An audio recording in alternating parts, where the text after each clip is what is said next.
What's up, everybody? This is Kieran Reese, otherwise known as the Obsessive Compulsive Gamer, the O.C.G. And hopefully I'm live with Resident Evil Revelations, which my beautiful fiance Sammy said she wanted to watch me play next.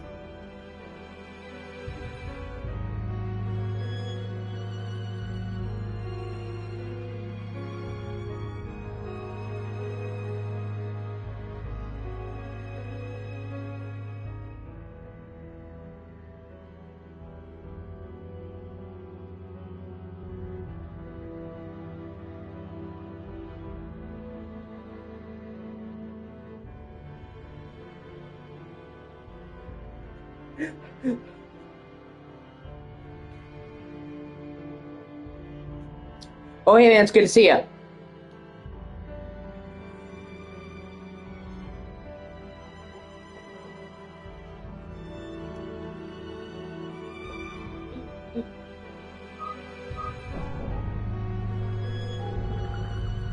Hey, baby.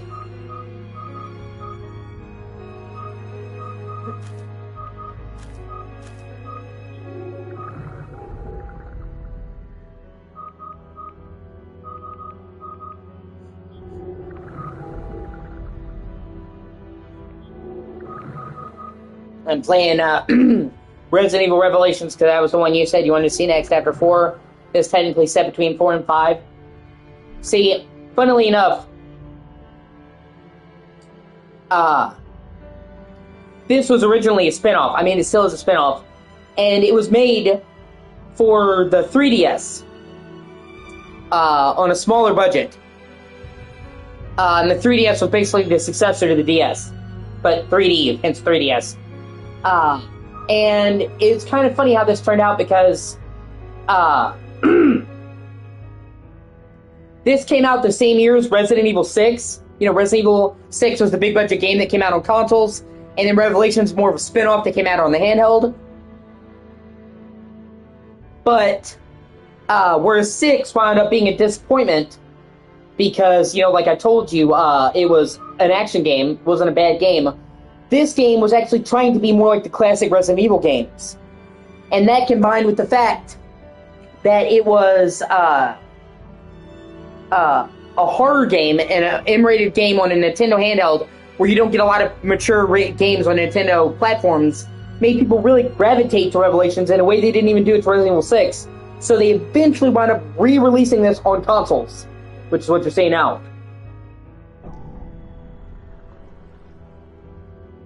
And there's about, there's about 5 years between Resident Evil 4 and 5. Resident Evil 4 takes place in 2004, and Resident Evil 5 came out in 2009 and is set in 2009.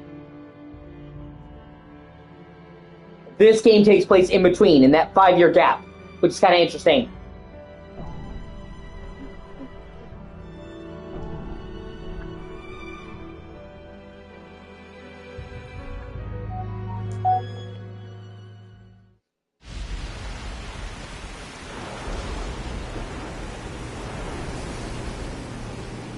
And mainly has you playing as Jill.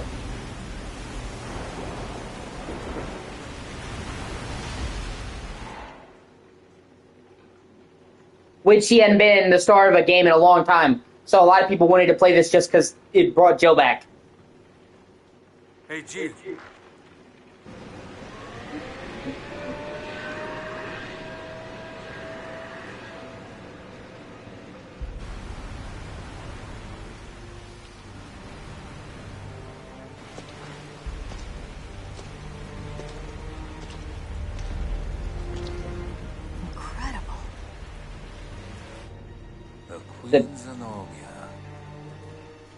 This thing is lucky to be afloat.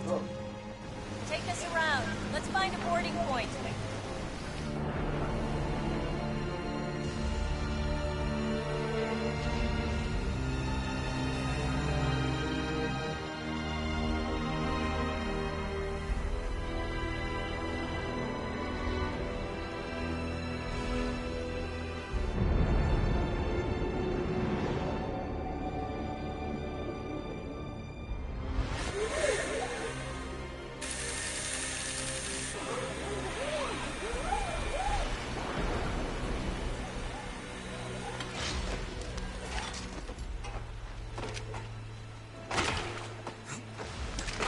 It's been 94 minutes since Chris and Jessica dropped off the radar. But the interpolation from their last known coordinates puts them... Right here on this ship. And this game also wowed graphically. Because it looked really good for a handheld game, especially in 2012. And I still think it actually does look really good. Yeah, exactly. Most of this game is set on a ghost ship. And then there's actually flashbacks. And that's kind of another thing that they do interesting with this game. It's structured like a TV show. The game is brought into episodes, and at the start of each episode, it's like previously on Resident Evil Revelations, which was also a clever way to do it.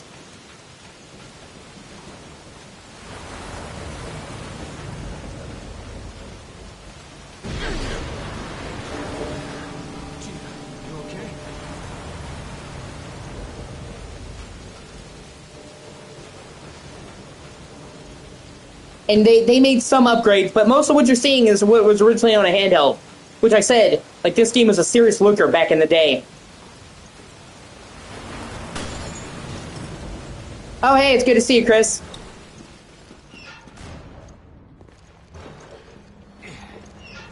stench. It's been abandoned for a while.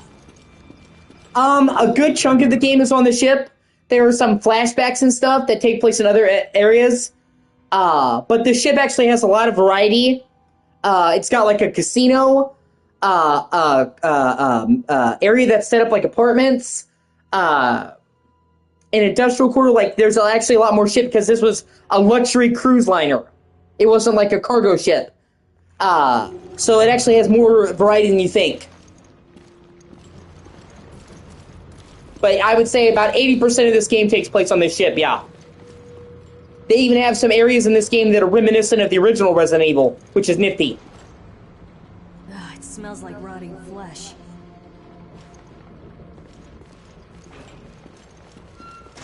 I'm glad you're enjoying it, man. I really thought it was fantastic, too. No signs of life, but I feel like something's here. I really, really enjoyed it. What happened? I don't think we're alone. I'm still currently playing through it, but I've done all the Doesn't look like just water. I've done all the side quests in the game, literally all of them, and all the main quests, and I'm the max level. So there's like still some like more collectible hunting, stuff like that. Getting the extra legendary weapons. I've got all the legendary weapons. A lot of them are really well hidden. But I've done most of the beast and all of the story stuff. So yeah, I enjoyed it quite a bit.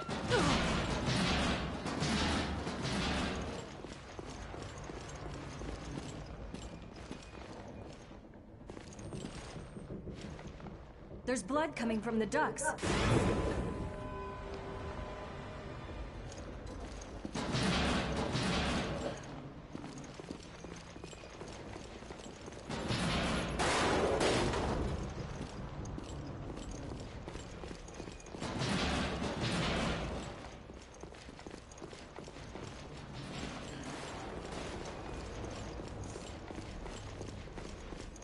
And like I said, for 2012, on a handheld, the graphics in this game were actually, like, fucking insane. I even remember being, like, really impressed. No power, which means no elevator for us.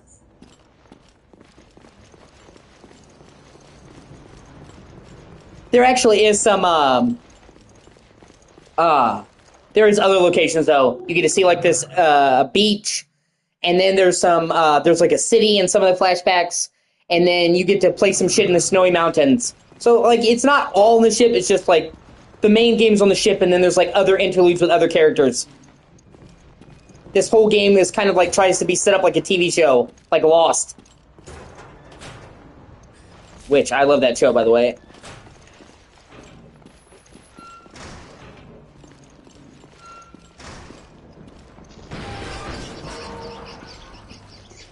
Man, those are some big-ass rats. It's shorted out. And whereas 6 went totally action and kind of pissed people off. This game is more like Resident Evil 4, action but horror. So, like, Resident Evil 6 was unexpectedly a disappointment, and,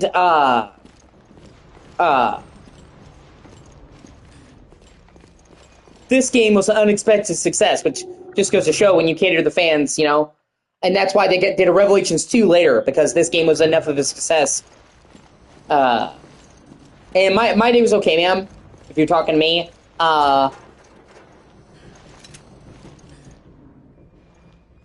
Yeah. Well, I don't hate 6, but I understand why you have issues with it. It wasn't a good Resident Evil game. I've said that to people before. It's a fantastic shooter, terrible Resident Evil. Like, as an action game, it's actually really good. But when you buy Resident Evil, you're thinking Resident Evil. And, you know, I actually explained this, the whole situation to Sammy. Just the other day, actually, so it's funny you bring that up. But, and this is one of those games that help actually keep the franchise afloat. Because, 6 sold really well at first. Like, it had the biggest first month of any Resident Evil game at the time. But after word of mouth got out that it was an action game, the sales torpedoed. So it's like it started off really strong, and then the fans had backlash. So Capcom was like, okay, we clearly got too far away from our roots. And that, combined with the fact that they were nearing the end of the console generation, the Resident Evil 5 and 6 were on 360 and PS3. But 6 came out in 2012. Like, that was like the PS4 and Xbox One came out in 2013, so it was like came at the very end of the PS3. So that, combined with the fact that they needed to make new tech for a new generation, yeah, her kids are giving her hell, which I feel bad for. I wish I could help her. Take a look at these. Meant they decided after 6 came out to take a break, reassess, because it's always harder to move to a new generation. You know, when you're making a new generation of consoles, a new generation comes out, you have to learn the tech. You have to learn what new stuff you can do. You have to acclimate to the console and figure out what's possible.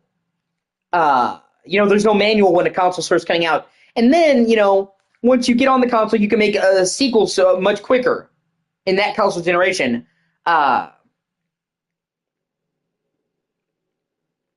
So,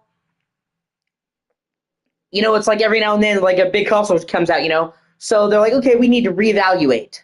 And so from 2012 to 2017, there was no mainline Resident Evil games. There was Revelations 2, which came out, which is cool, but that was, again, more of a spin-off. So there was like a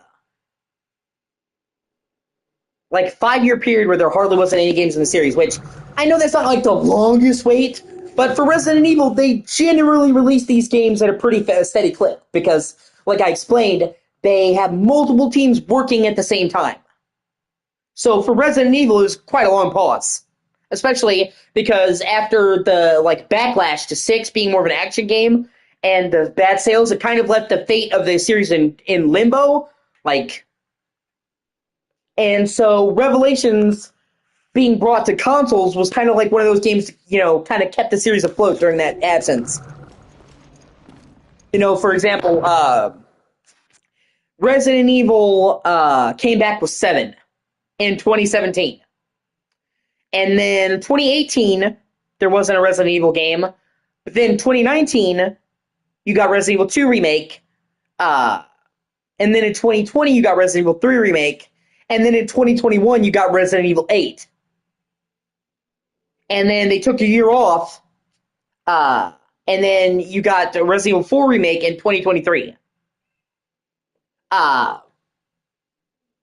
So, typically speaking, you know, a lot of the time we were getting Resident Evil games every year. It's same in its heyday. Like, some people say, oh, they're moving to yearly releases. They were doing that shit back in the day. Resident Evil 2 was 98. Resident Evil 3 was 99. Code Veronica was 2000. And then they took 1 year off, and then you got 2 Resident Evil games, 1 remake and 0 in 2002. So, like, for fights, you know, like, a lot of games now will go, oh, 5 years between sequels. But for Resident Evil, it was abnormal. And with the tepid response, it kind of worried the fans. We were like, oh, are we going to get more Resident Evil? We don't know. We're kind of worried.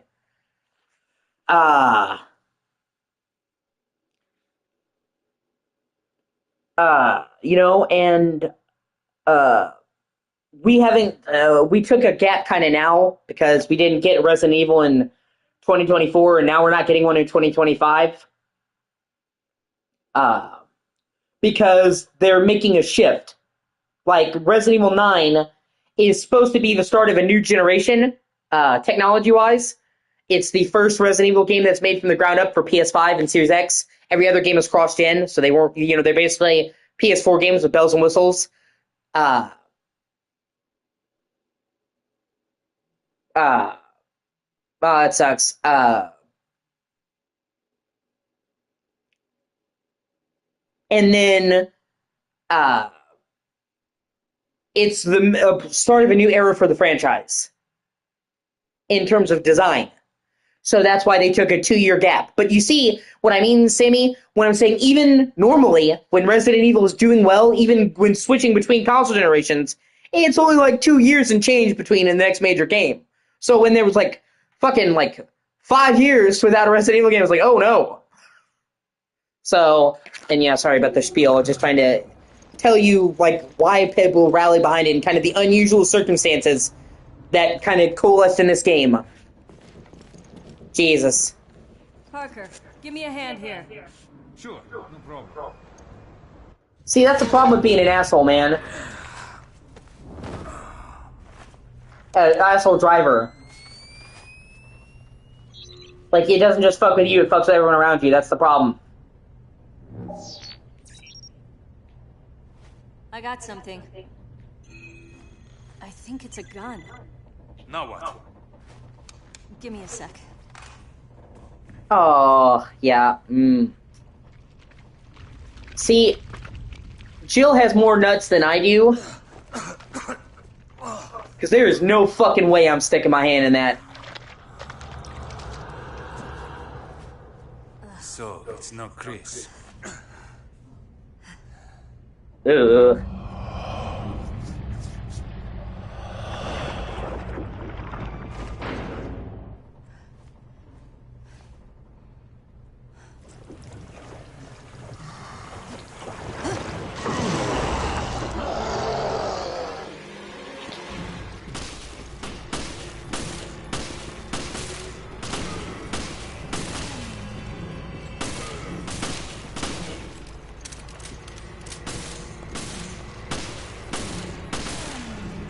Yeah.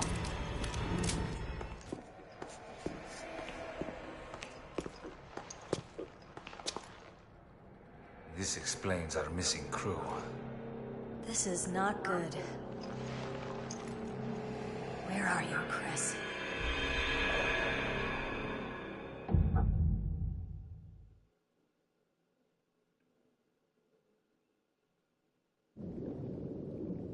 See, episode 1, Into the Depths. Like, it's almost structured like a TV show, and they deliberately cited Lost as an inspiration. Which is kind of why they kind of drop you in, like, what the fuck is going on, you know what I mean? That's how Lost did it, kind of, ooh. They give you virtually no context at the beginning.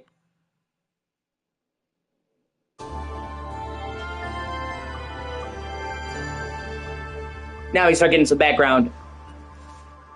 This sunny and idyllic Mediterranean coast was the site of one of the world's greatest structures. It took a full 11 years to finish constructing the world's first aquapolis, the floating city of Terra Grigia. A sustainable metropolis operating on a massive solar energy matrix and equipped with the latest green technologies. Never before had solar energy been used to supply power to an entire city. But In 2004, Veltro, a terrorist group opposing the city's development, launched a bioterrorist attack. They not only released a virus, but also several creatures, known as bioorganic weapons, further complicating the situation. This launched one of the worst tragedies the world has ever seen. The FBC, the world's leading counter-bioterror organization operating under the auspices of the US, was called in to direct efforts to contain the attack. The BSAA, a counter-bioterror NGO, which operates independently of the interests of any one country, went in as observers to assist the FBC. Realizing the need for immediate and decisive action, Supreme Local Headquarters issued the order to use the city's solar energy matrix on itself. Media outlets around the world began to refer to the incident as the Terra Grigia Panic. Following the incident, the FBC announced it has successfully disbanded the terrorist group called Veltro. It is now 2005, and a sense of calm and security is finally returning to the people. But, as you can see, the lost city of Terra Grigia remains inaccessible, a silent and potent symbol of the threat that bioterror poses for people around the world. Yeah, terrific. We have a solar energy city, a sustainable city. And what happens? It gets fucked up. See, this is one of the flashbacks off the boat. This is at the coast of Terra Grigia. Ah, there you two are. O'Brien, you don't normally join the fray. Well, my doctor told me I need exercise. I assume you both know that the FBC has cordoned off the entire area. However, in the past few weeks, a number of mysterious carcasses have washed up. I guess the FBC couldn't cover up a mess this big, huh? Anyone who knows what happened here is gonna put two and two together. And that's why I've sent the BSAA in to investigate. Did you pick up your new equipment from Quint? Yeah. Genesis, something. Is that its name? You didn't bother to read the manual, did you? No, I brought it with me, just in case. I hope you read quickly, because you're gonna need it on your mission. Yeah, I'm on it. Yeah, usually when you're using something in the field is not the time to have the manual.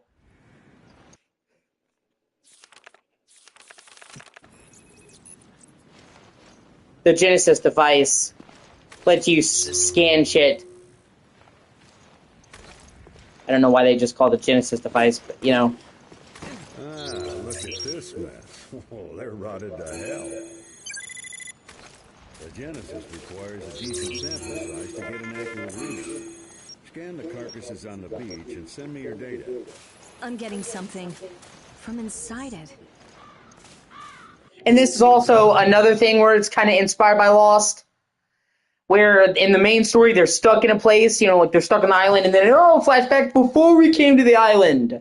You know, it's kind of funny too because like somebody who hasn't seen Lost thinks that it's like set entirely on an island. Well, like half the fucking show of Lost is not actually on the fucking island; it's in flashbacks off the island, and it works, you know, because like there's only so much you can do with the island setting, so it allows them to have like all these different like settings. You know what I mean? Before.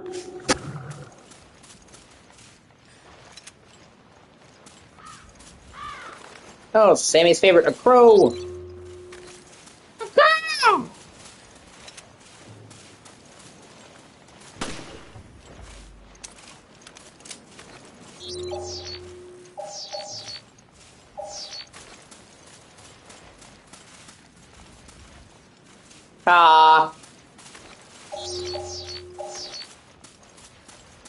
Yeah, well, you're not, like, conducting an official investigation with anything in the bug out, you know what I mean? It's not your job. This is their job.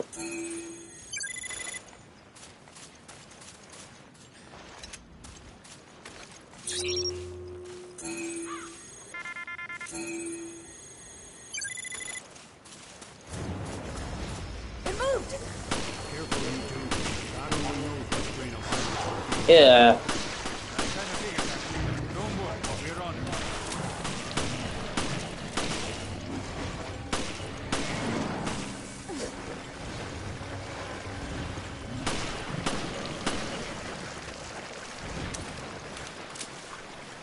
After Raccoon City, this must be a cakewalk.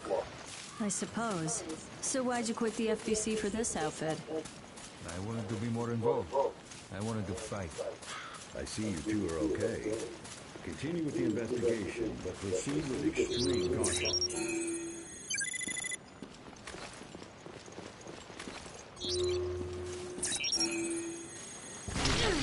We need more samples. Ugh. Give me a few more. That smell must have ruptured from gas. Christ, what a mess. Well, the birds do. Like bird? Like worm? Hell yeah, I'll take some bird. Or worms.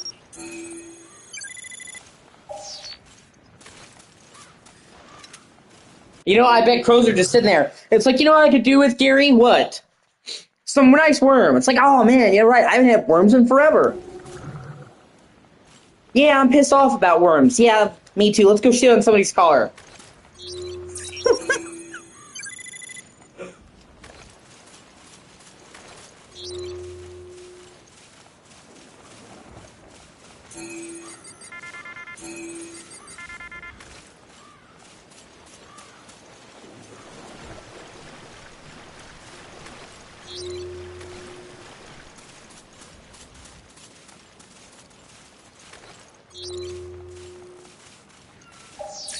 We don't have enough data to run a You can also use it to find hidden items, which is cool. samples from the carcasses on the beach.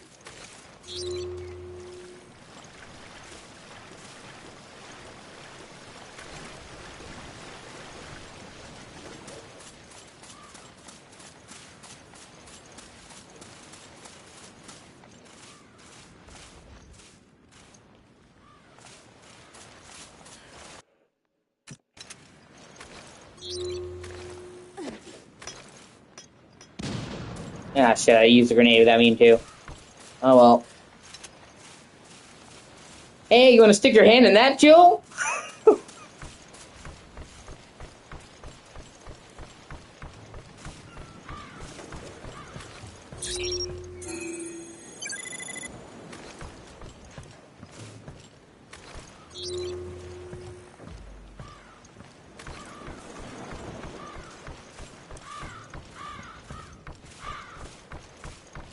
Nothing like fisting.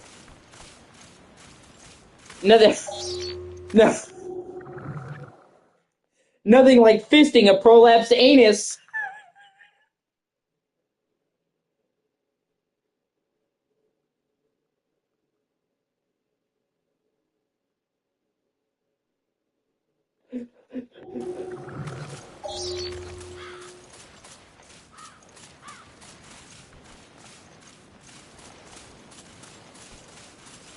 This is what a gay guy's anus looks like after an all-week orgy.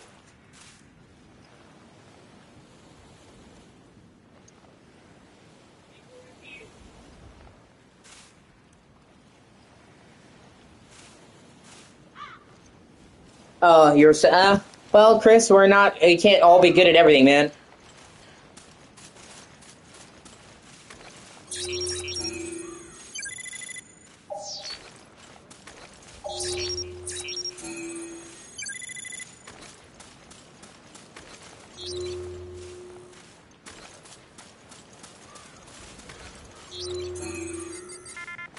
Shit, there's got to be at least one more target for me to scan. I checked that one under the bridge already. I like Jill's outfit here too. It has elements of her classic outfit, but it's also like tactical. Most of the game she's wearing a scuba suit, you know, as the result of, you know, being on a ship. That's what they came prepared for. Oh, there we go.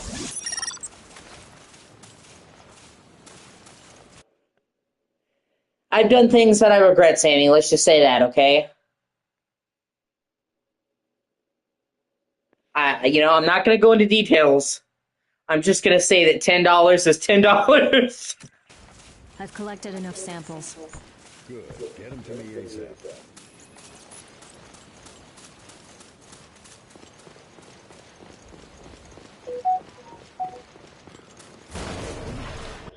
One second, I'll be right back.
Sorry about that. I just had to help my mom out with some real quick.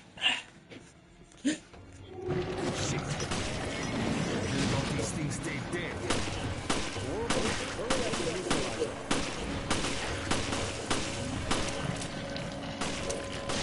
Kill the giant sphincter!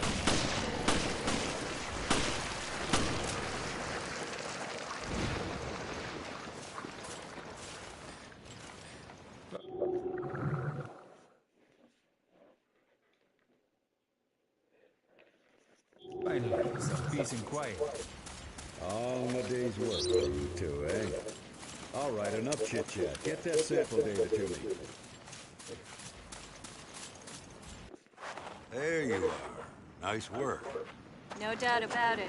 These Yeah, corpses show you signs can of viral you can tell the story if you want to, or I can. It's up to you, babe. Coincidence they came through the FBC's blockade. Well, we did all we can. Now, we wait for the results to come back from HQ. Huh? It's the emergency line. Yeah, it's me. Uh-huh. What? Yes, that's fine. I'll take it from here. We'll have to speed things up. Starting now. Uh-huh. Good. Get to it.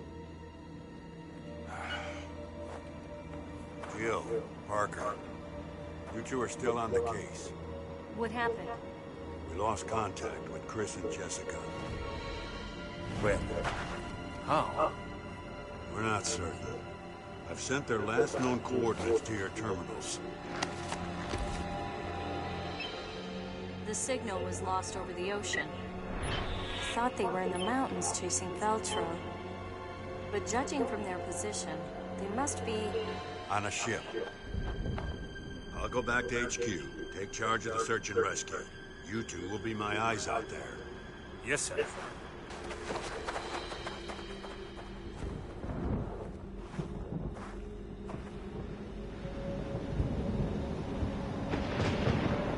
But basically, what Sammy's talking about is,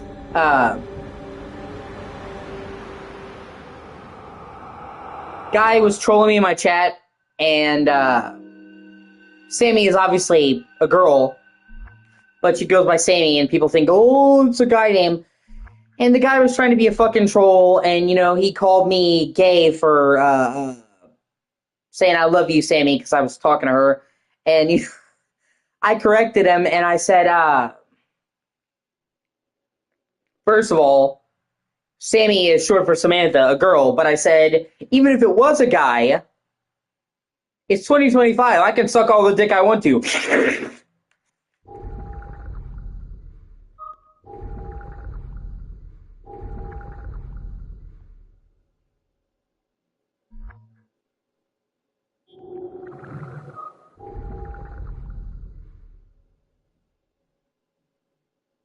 Yeah, no, I was just explaining. The guy didn't know. The guy trolling me didn't know. Think these things got to Chris and Jessica? I hope not. Hey, no one's saying Chris is dead. Alright, then let's find him already.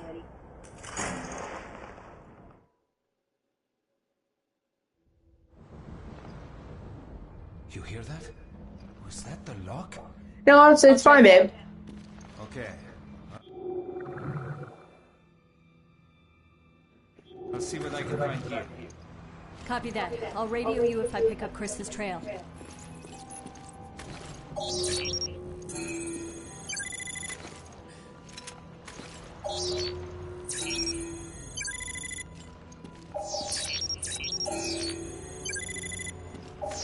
This thing has a lot of similarities to the corpses on the beach.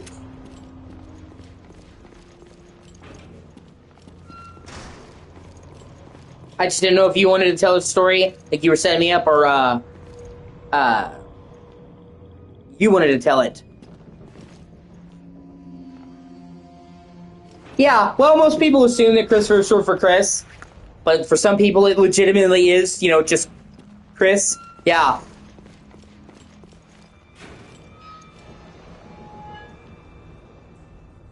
Chris! Chris! Come on, say something! I found Chris, but he's trapped in there. Can you get him out? No, it's a tough lock. I need the key. Okay, then let's find it.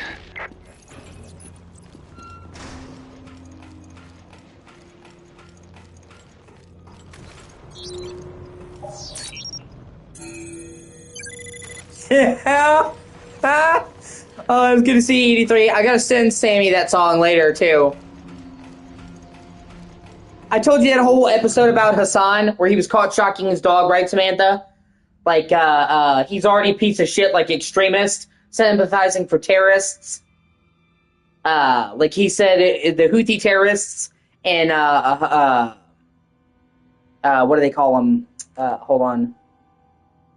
Oh, fuck, I can't even remember the name of that, organization. Fuck.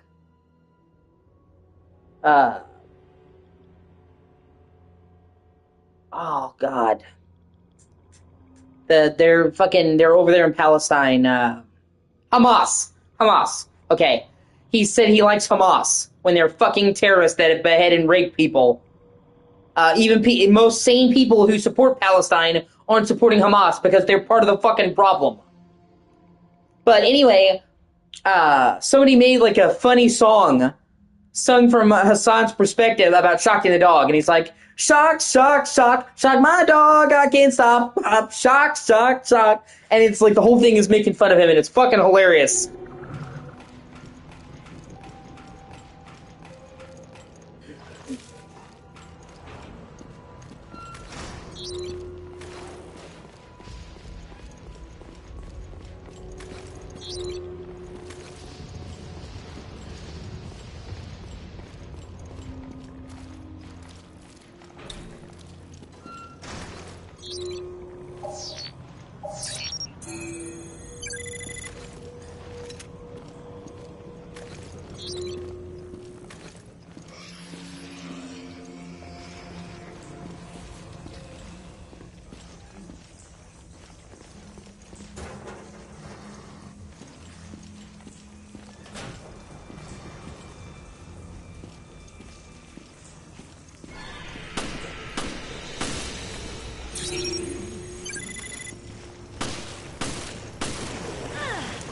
Ah, you bitch.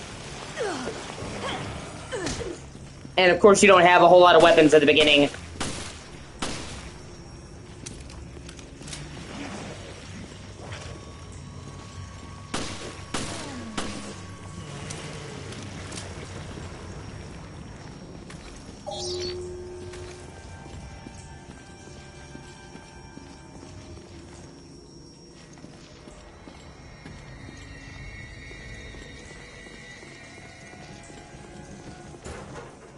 Well, I wouldn't be surprised if his fans are trying to get it taken down. But so far as I've seen, the original song hasn't been. I linked it directly from the original guy.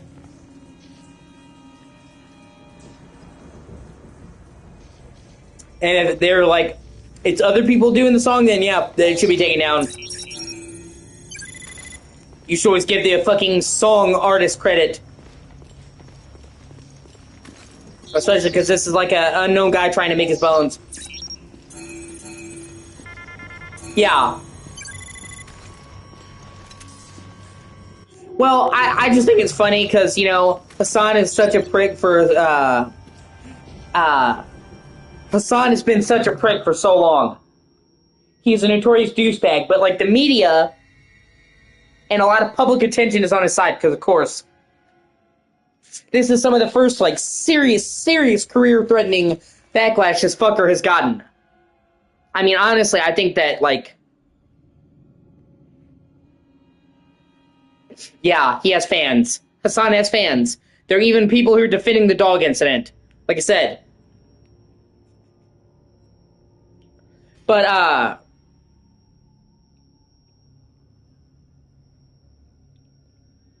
he appeals to the most extreme left.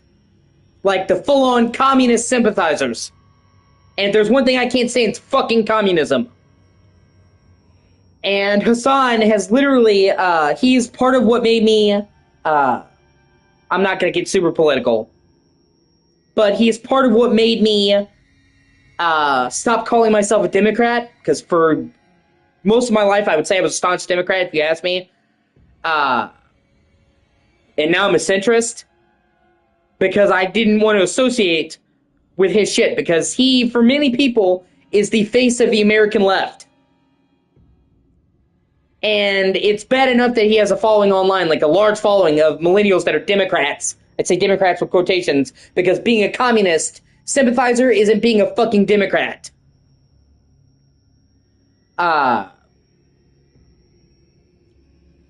But it's bad enough that he has a fan base online. But the main people in the party, the Democratic American Party, were supporting him. He did photo shoots with Bernie Sanders. And I like Bernie Sanders. I actually think he's a pretty decent dude. I'm like, what the fuck, man? He did photo shoots with AOC. So it wasn't like, well, he's just a radical fringe. He was being, like, accepted into the party. And somebody like that became the face of the fucking party. Somebody who says that communism is the way. Unironically. Somebody who literally says Hamas, a terrorist organization, is good.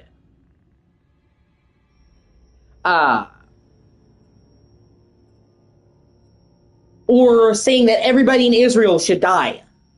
Like the common civilians in Israel have any part in this fucking shit. They're just people living their fucking life.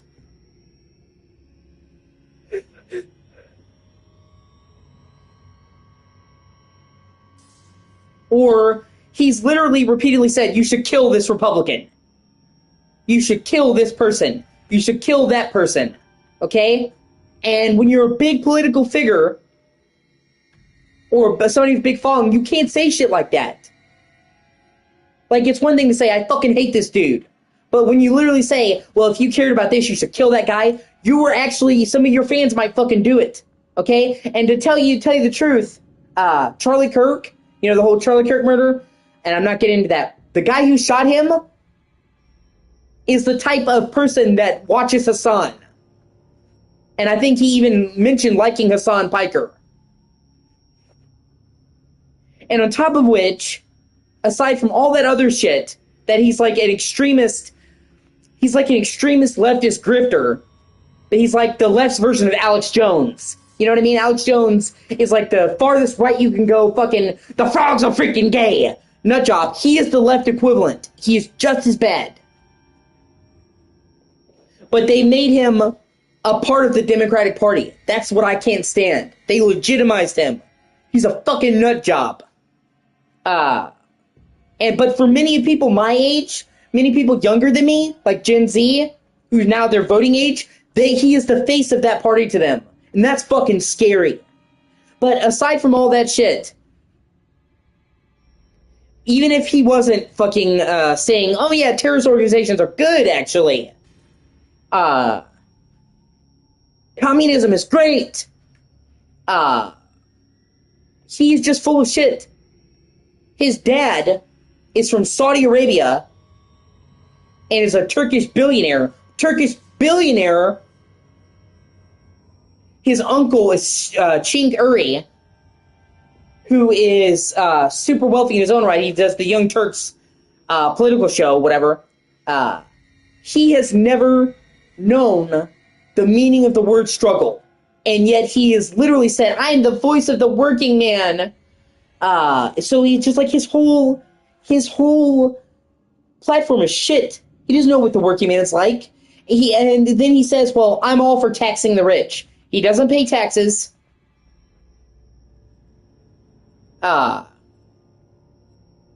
He doesn't pay taxes, same as any other rich person. Okay, so you can't really call out other people for not paying taxes when you're not, man. And he talks about communism, which is the entire idea of communism is anti-wealth. That nobody should have in excess. He lives in a $3 million mansion in Beverly Hills and drives a fucking Tesla. Like the top line Tesla. Okay? So the whole time he's just like, I understand the working man. Tax the rich. He is the fucking rich. He does not know the meaning of struggle. He went from billionaire dad to living in Hollywood Hills.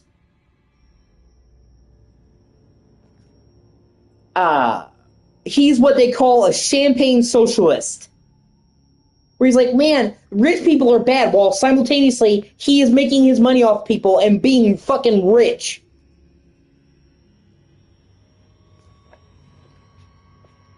And yeah, I'm trying to condense this down, okay? So, I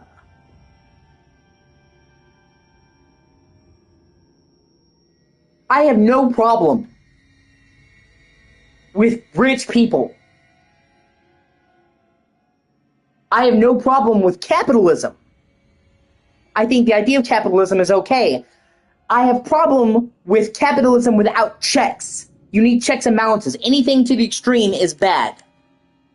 And people are trying to say that capitalism is the reason for America's problems. No, it's not. Unchecked capitalism is.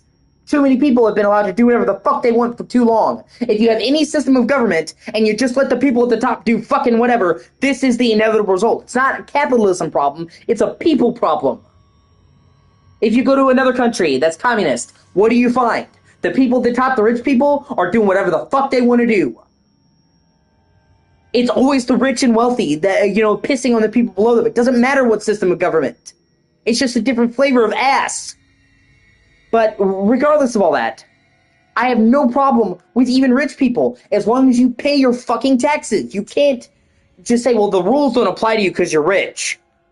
Okay? So, like, if you made $1 billion, if you paid your fucking taxes, not more taxes, by the way, I'm not even asking for them to pay more taxes. Just pay the same as everybody else. Then it would be like, okay, you're rich, but you're also putting that money back in the economy, same as us. And that would be billions of fucking dollars.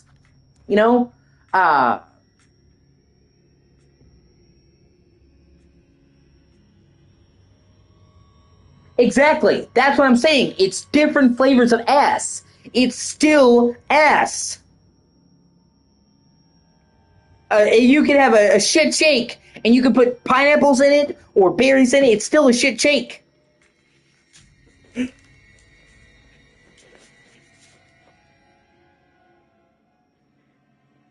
So they're splitting hairs. It's not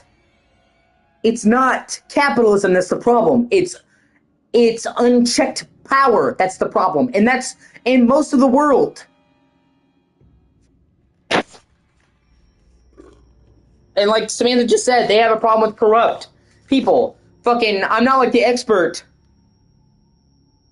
on British politics, British Parliament, but, you know, even I know that Boris Johnson, who was the Prime Minister over there for the longest time, was a fucking huge piece of shit and was corrupt as hell. And that's not good. England isn't considered a capitalist society, and it has the same fucking bullshit. You see what I'm saying? It's not, well, the capitalism is the issue. No, it's the unchecked rich people doing whatever the fuck they want, and that is any system of government that lets that happen, it's gonna happen. And it's not even really about money. It's about power.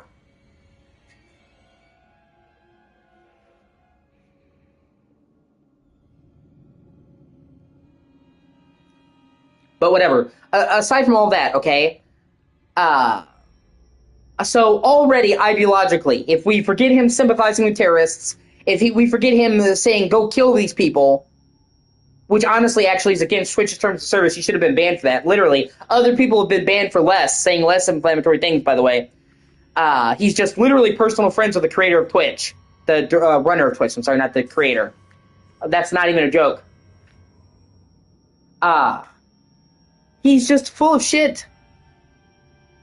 And he's become the modern face of the American left. Yeah, exactly. That's what I'm saying. Exactly. Oh, no, you have to be in lockdown. Well, we're gonna throw fucking parties. It's rules for thee, not me. And that's not a capitalist government. I've never heard anyone say England is a capitalist society, and yet it has the same fucking shit that America does, because it's not about capitalism. It's about the fucking elite doing whatever they want to do without any checks and balances. Okay? And the reason why I hate communism, and the reason why I think that communism fucking sucks, is because communism is designed to give all of the power to the government, so it makes it hard to check those balances. Okay? And I've said this before. On paper, communism is the perfect form of government. The government gives their citizens everything they need. That's what a government should do.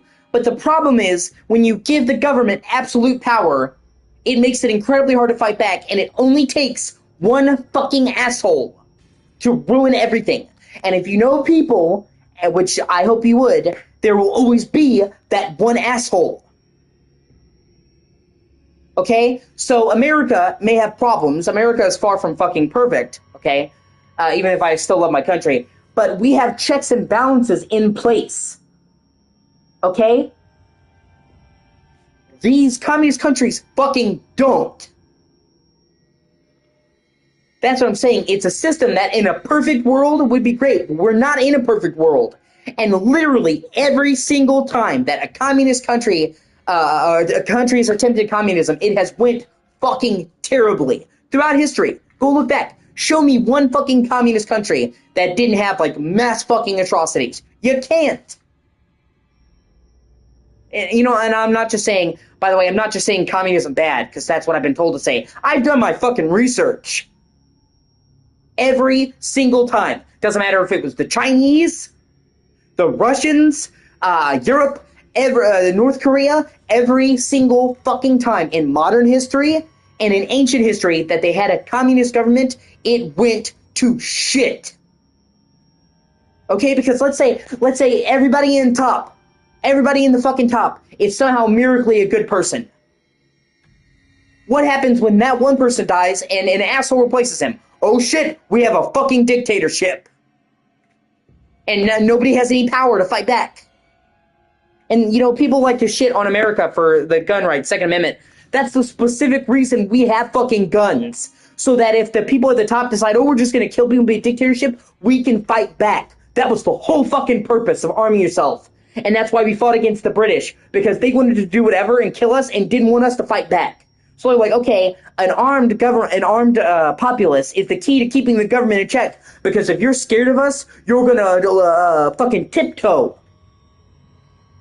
Somebody will always fuck you if you let them.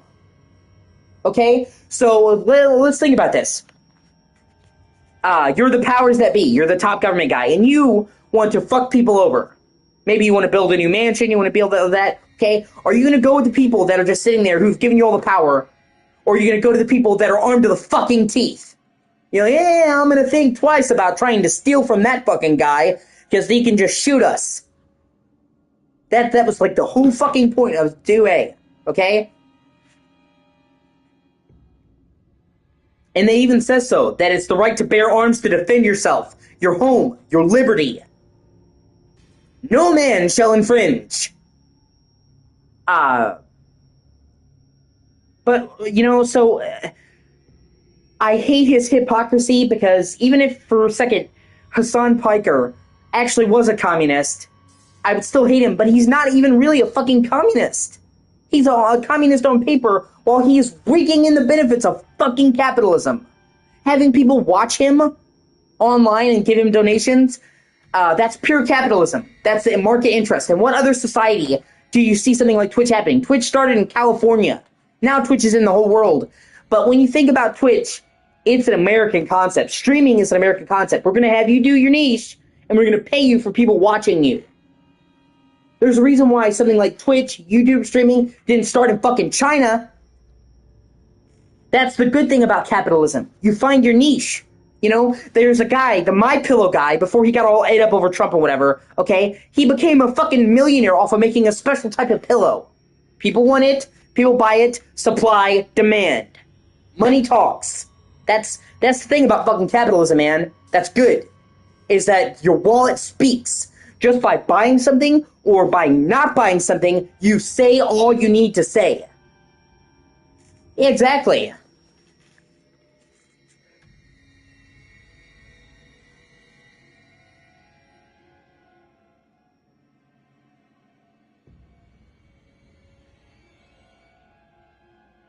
Hold on, I'm trying to see what you're saying, babe. Yeah, exactly, that's what I'm saying.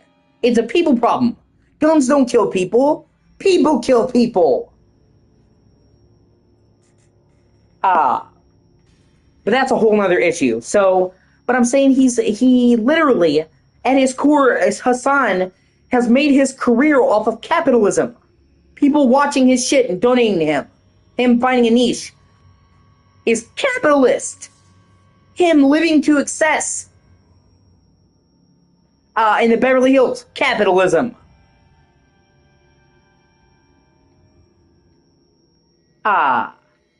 So Hassan has literally said that he hates America. That we deserve 9/11. He actually got in trouble for saying that. One of the few things he got in trouble for. But he literally said America deserved 9/11.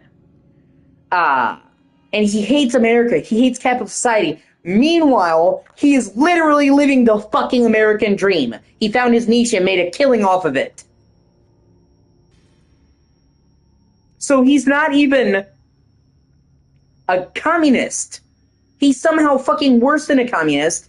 He's a fucking capitalist in communist clothing. He is the sheep. He's the wolf of communism. Yeah, I'm sorry. I went on a long tangent. I apologize.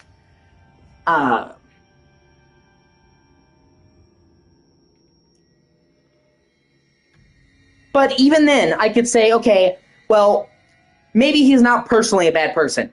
He's causing extremism, he's grifting, okay? But maybe him as a personal guy is an okay guy. Like Alex Jones, I've heard when he's not on his fucking podcast, he's actually a pretty sensible dude.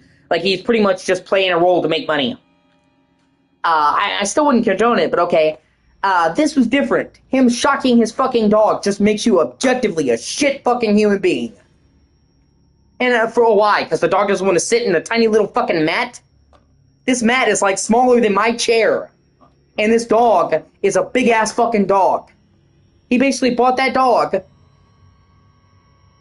to use as a fucking prop.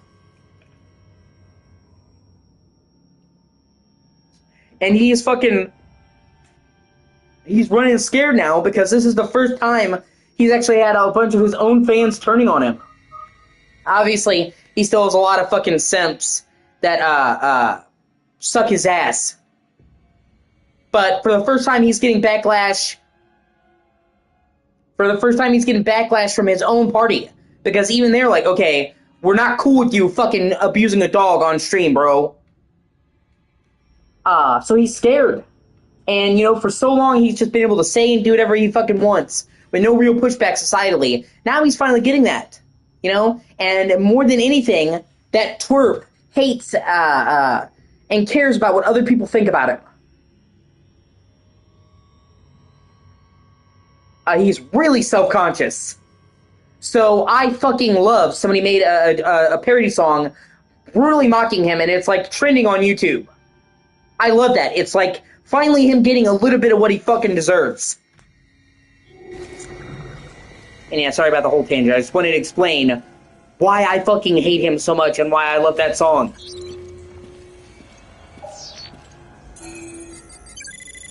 People seem to think, okay? And sorry, going on a little bit of a tangent, but people seem to think that you shouldn't joke about bad people. You shouldn't joke about bad things, okay? You should. When you laugh at something, you take away its fucking power.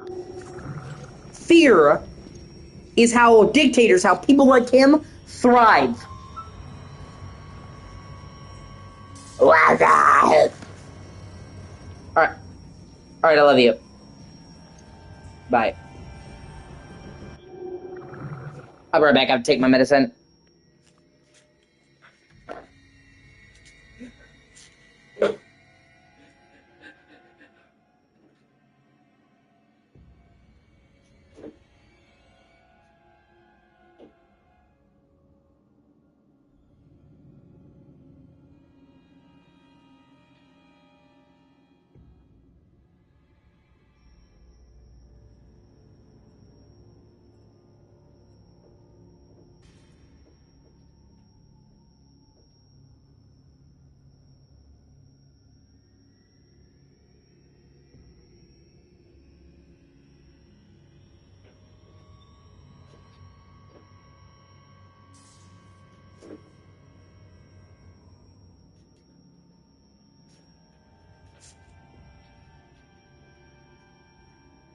And you know,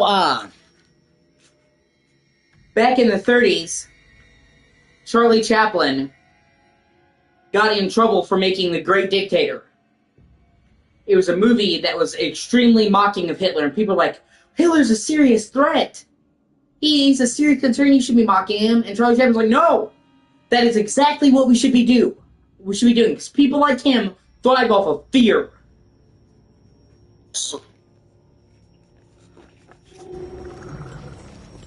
And thus concludes my TED Talk.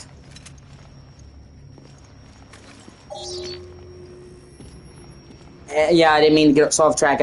I wanted to explain why I fucking hate Hassan so much.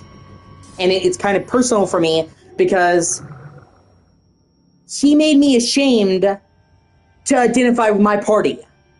He made me ashamed to call myself a Democrat. It's why I don't call myself a Democrat anymore, because now when people think of American Democrats, they think of fucking people like him. And I don't want to be associated with that. So I kind of have some major fucking disdain for that man. He basically represents everything wrong with the party I used to love and how it's gone to shit.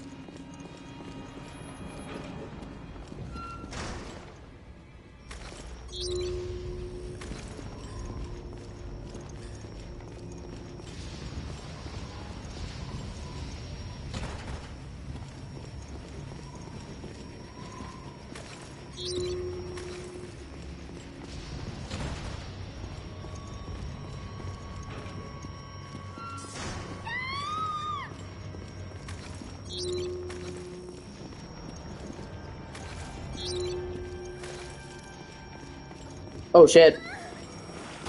Well.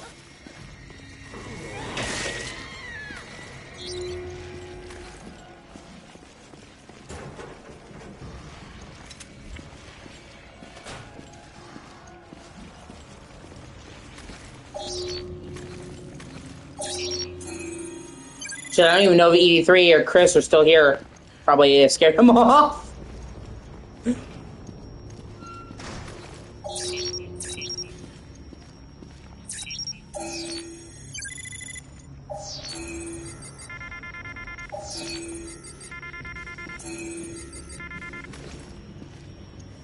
Oh, shit. Yeah, they're both there, chowing down.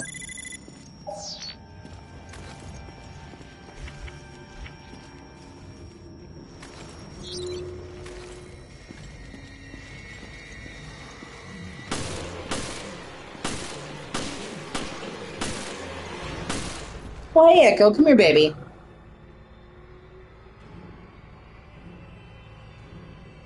Well, they know me. I am who I am. They could have just left, honestly. They could have just gotten busy or whatever. I'm not going to apologize for being me or saying how I feel.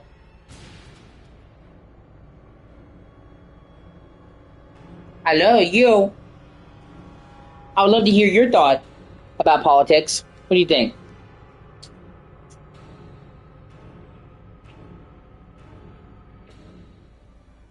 You're so pretty. I love you. Oh.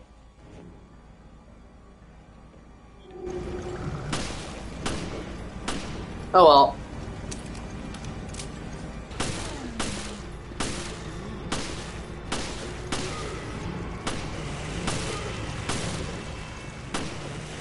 Jill, what's going on?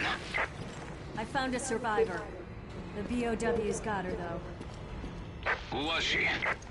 I'm still trying to piece that together.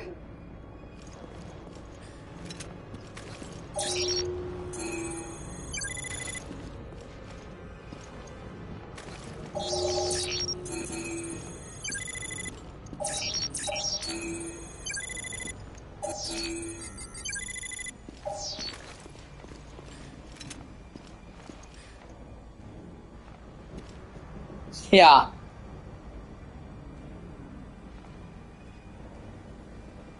The beans.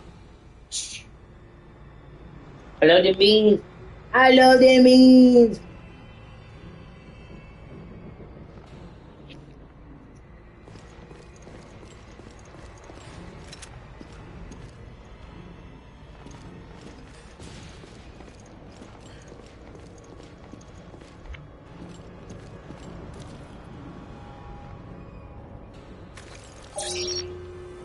Boobs.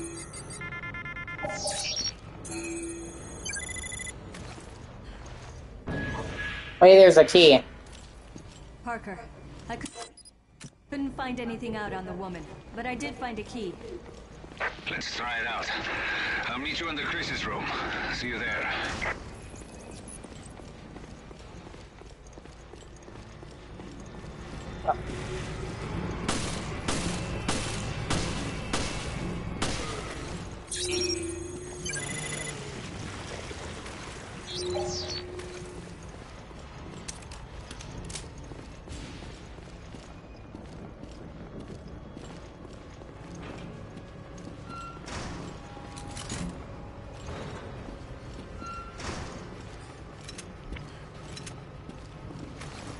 Ah.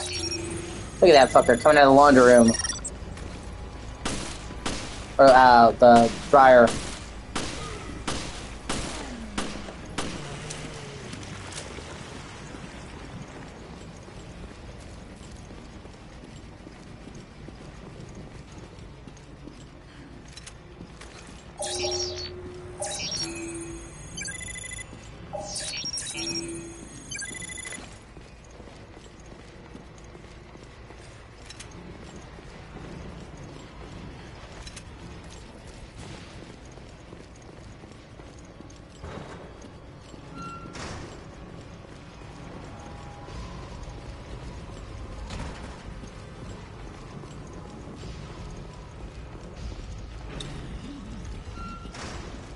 Ah.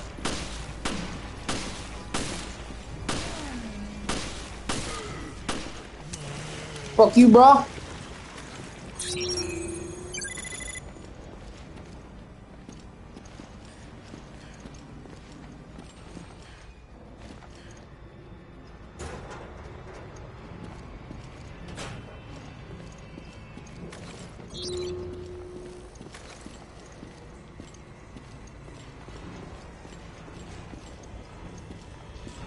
Yeah, you thought you were gonna sneak up on me, didn't you, motherfucker?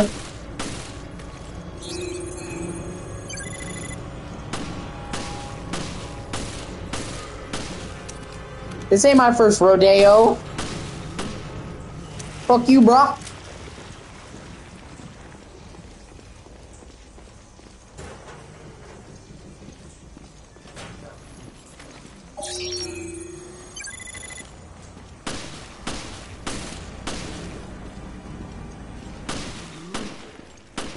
Weird, goopy ass looking bitch. I don't know how long you want to stay up tonight. I know it's late for you, but I also know we didn't get a lot of time together, so I'll leave it up to your discretion, Samantha.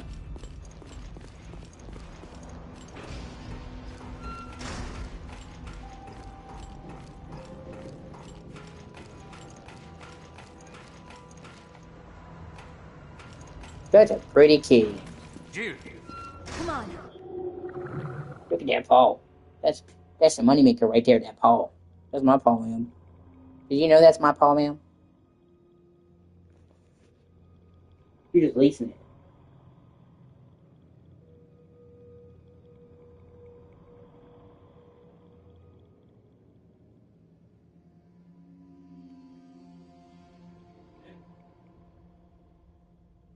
Them are my beans.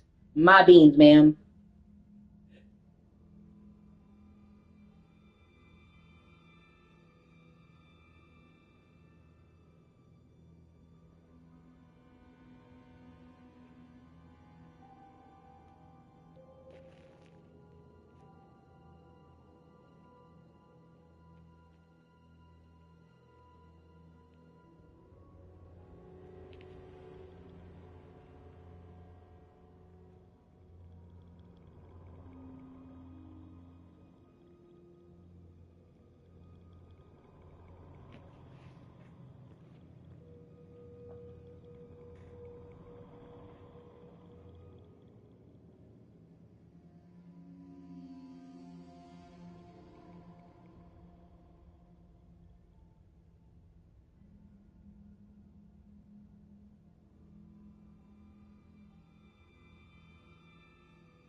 A couple more hours with me, is what you're saying? We gotta help Chris.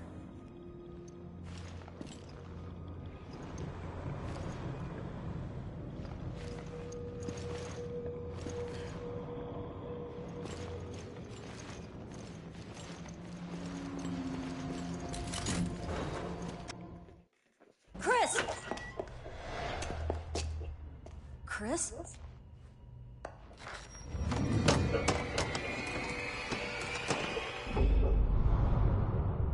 What is this?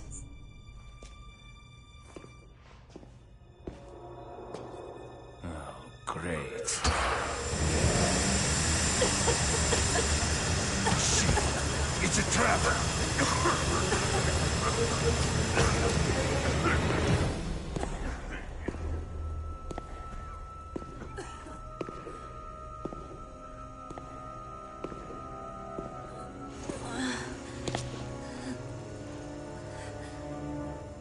It's time you learned the truth, Miss Valentine.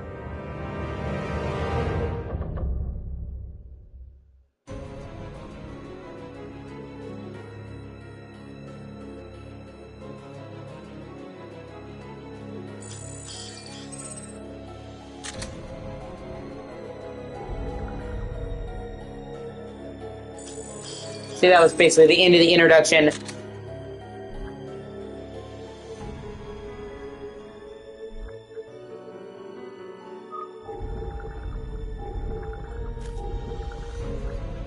That was where we really begin in earnest.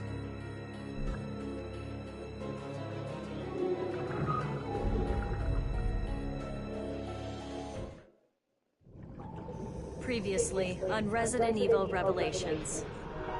We lost contact with Chris and Jessica. The The signal was lost over the ocean. Queen Zenobia. Right here on this ship. No signs of life. But I feel like something's here. I think it's a gun. Episode 2, Double Mystery.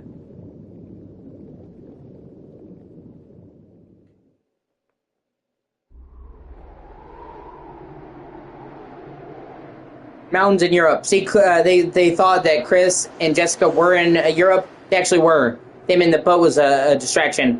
This is where we get to play as Chris for a bit.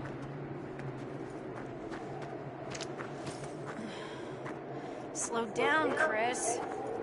We're almost there, Jessica. I certainly hope so.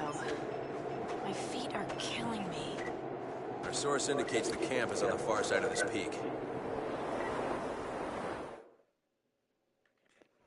Maybe it's the weather, but I still can't make contact with HQ. Who'd have thought we'd be stuck out here for so long?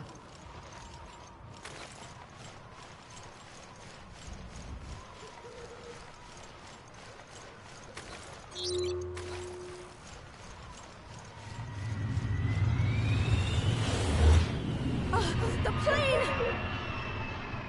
My God, it crashed! There shouldn't be any shipping routes in this area. He really is lost. The intel we got on Veltro was on the money. Come on.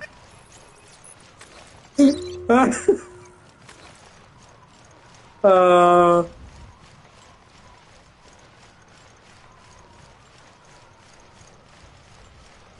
now Echo wants out. Okay. Sure, let me drop what I'm doing to help you get out. You know what, Echo? You keep acting like this, I'm gonna boot you off the island. I'm sorry, Echo. You are the weakest link.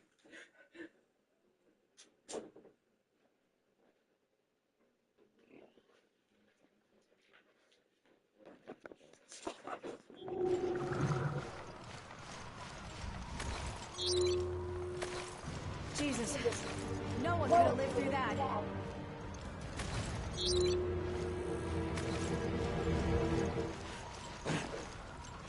Investigate the site. Let me know if you find anything.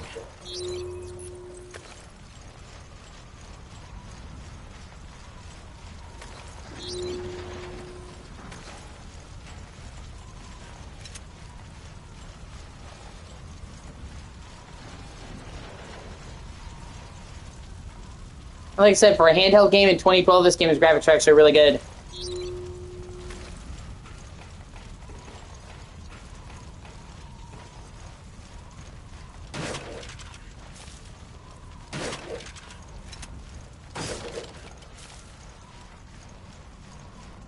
We should check out the plane more thoroughly, see what we find.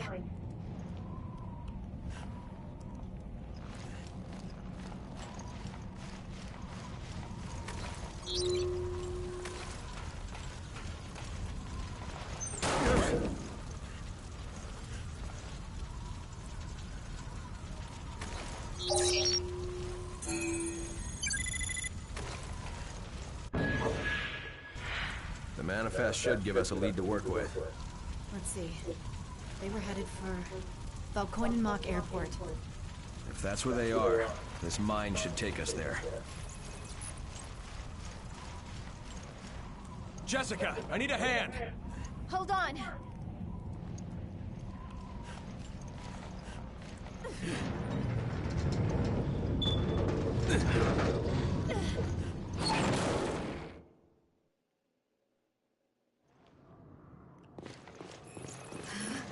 This cave is too cold. You should have worn your thermal underwear. That became another fucking meme. You should have worn your thermal underwear. Hey, did you hear that? Ah, shit. Zombie wolves. I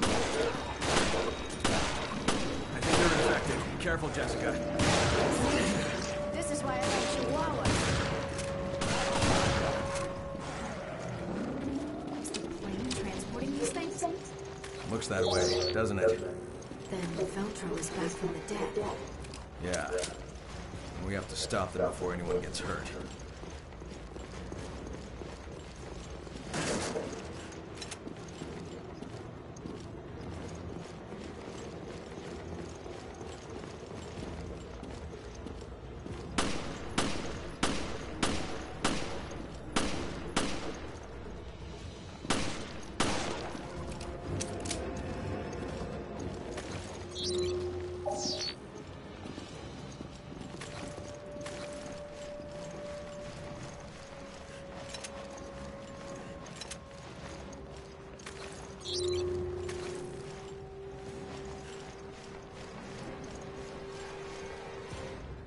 Ah, that sucks. I'm sorry.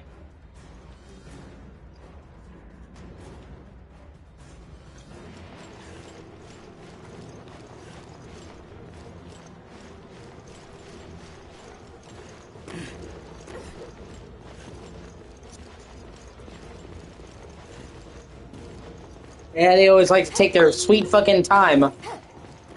Unless, of course, you know, they need you to pay an outstanding bill, and then, oh my god, they're fucking right on it, lickety-split. Funny how that works, huh?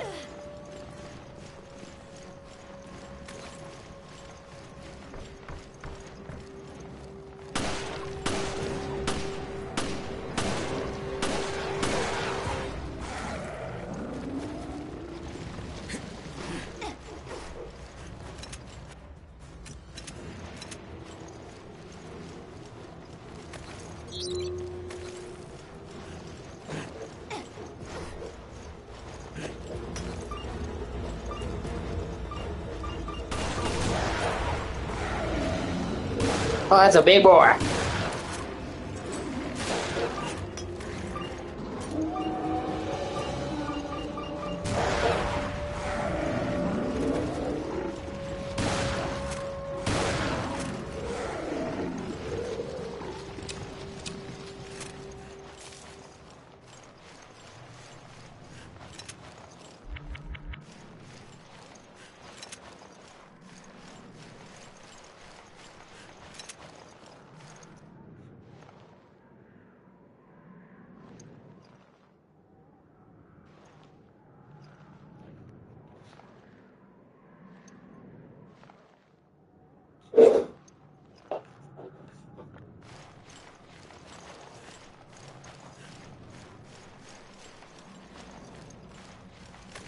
So, Jill, was it?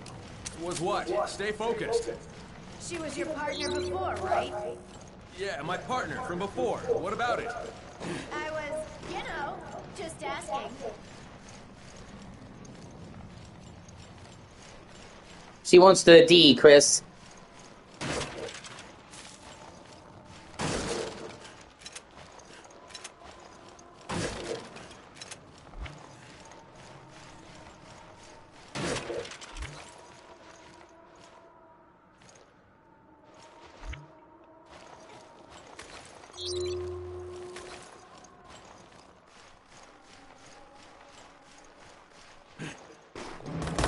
Shit. Yeah, man.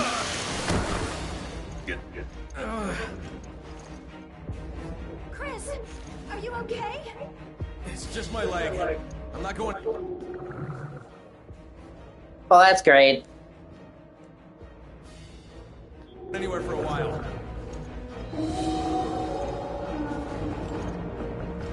Hold on, I'll be right there.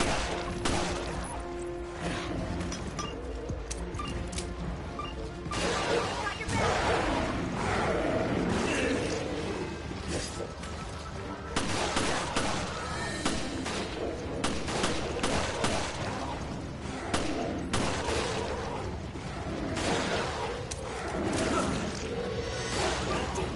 Why now of all times?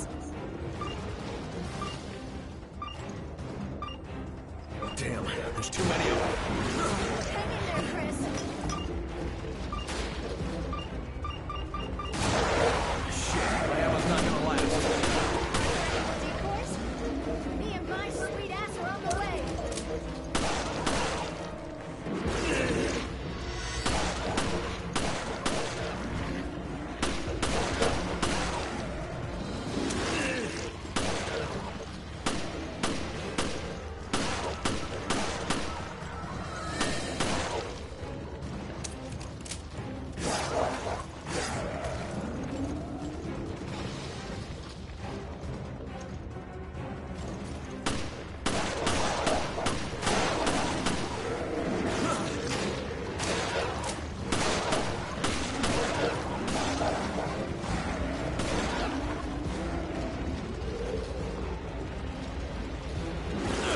Really, bro?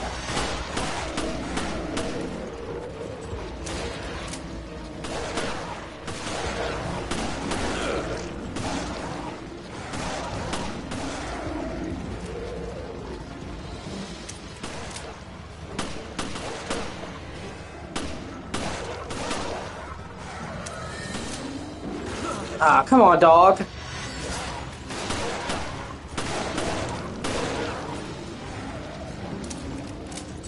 Can you stand? Thanks.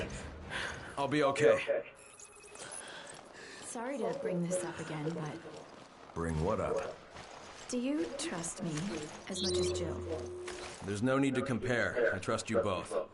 Besides, trust is built through actions, not words. That's so like you, Chris. It's always about the job, isn't it? It's like, well, unless you want to fuck in this ice cave, I'd say yeah. Right now, yeah, pretty much.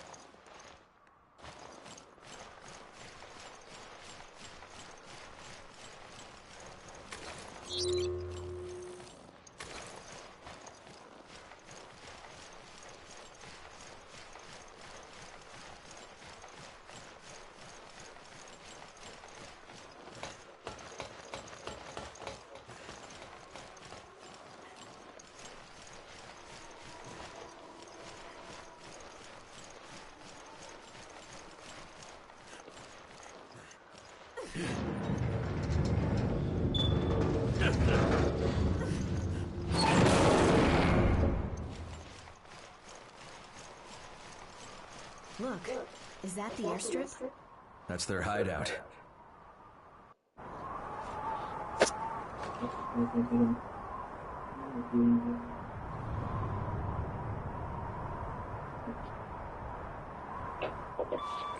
This is Forkball. Do you read? Chris here. I read you, sir. Are you all right? Where are you? The interference here killed our signals. We're at Valcoinen Mock Airport. Damn it. It's all a setup. What do you mean? I sent Jill and Parker to the Mediterranean on faulty intel, and now I've lost contact with them. I haven't heard from them since. How? What's going on? Chris, you better look at this.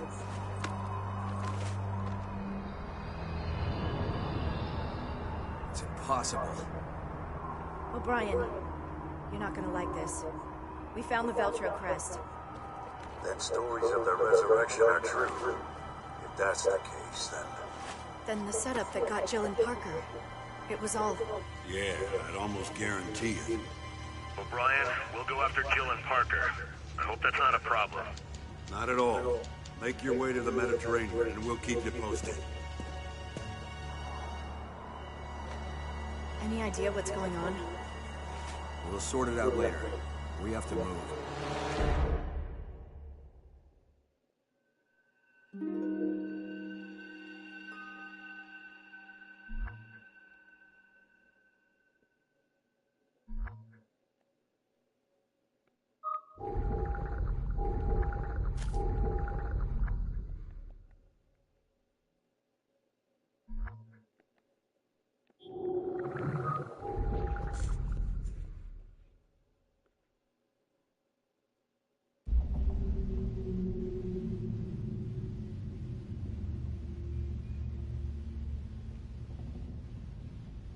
Now Jill woke up after being gassed. It's like, Jigsaw better not be in here. Jill, I want to play a game. What? Where?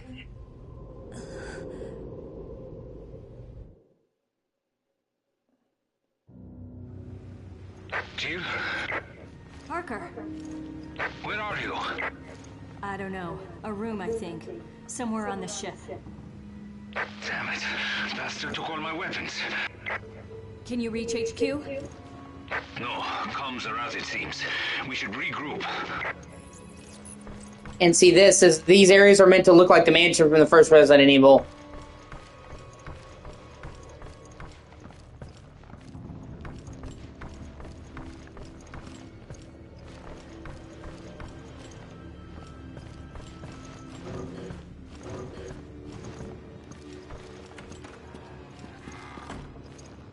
Yeah.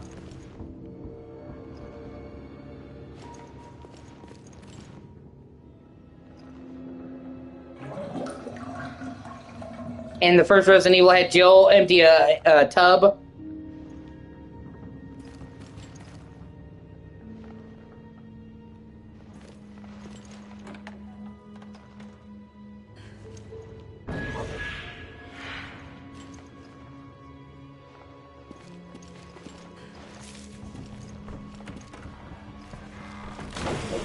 Oh, shit.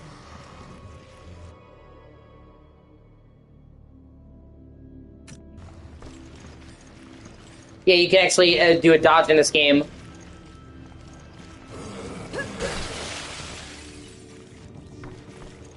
It's basically the game giving you a tutorial on that.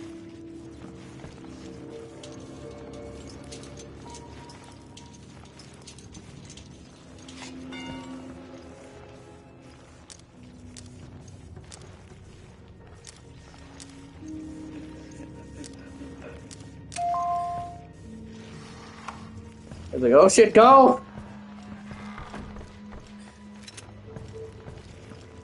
Ah, come on, dog. No shit, bro!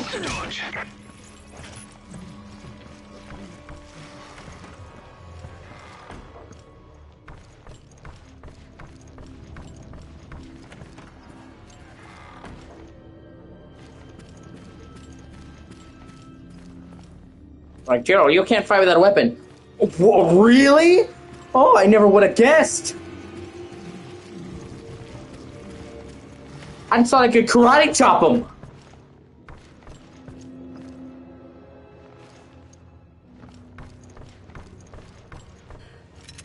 And see, there's a shotgun on a rack like in the first Resident Evil.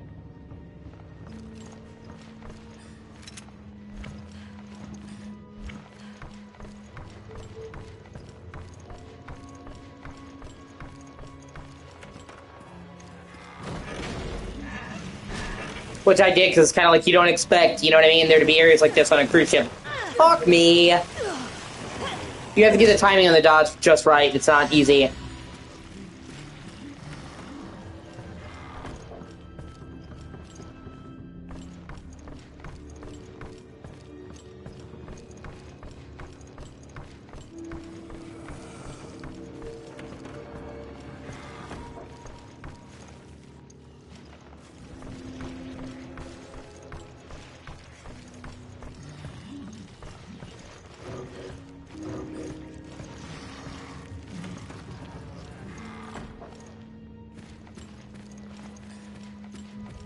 And there's this beautiful, beautiful cabin hall. Like, dining room. This is one of the things I think of when I think about this game. And how impressive this looked for the time. Yeah, this beautiful architecture, these dining banquet halls, and mist going around the floor. Which, like I said, it looks good now, but for 2012, on a fucking handheld, this looked amazing. Jill, are you okay? I'm fine, but the ship's crawling with BOWs. Okay, we're going to need our weapons. I think Dude, if you keep saying the fucking I'm obvious. on my way here, but I couldn't reach them. We should be okay as long as we work together.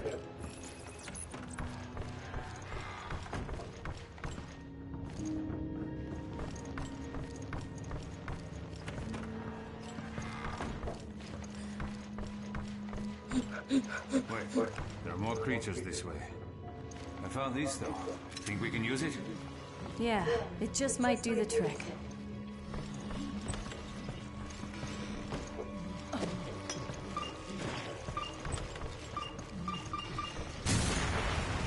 Weapons I found are just up ahead.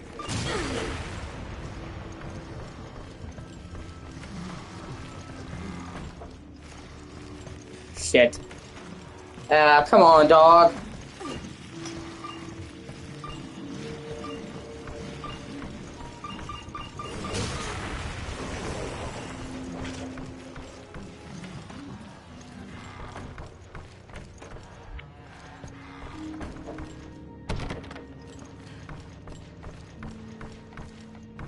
Jill, I found our weapons. They're in here.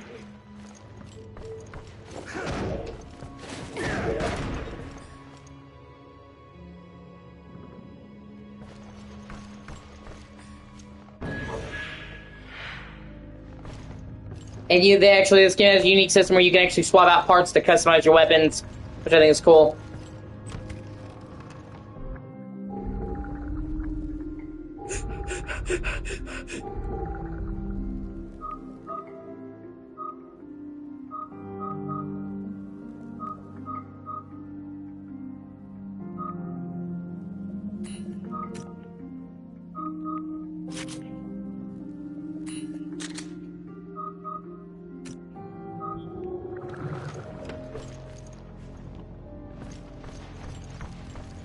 got our equipment. Now what? Now we contact HQ and tell them what the hell is going on. We should be able to do that from the bridge. Let's go.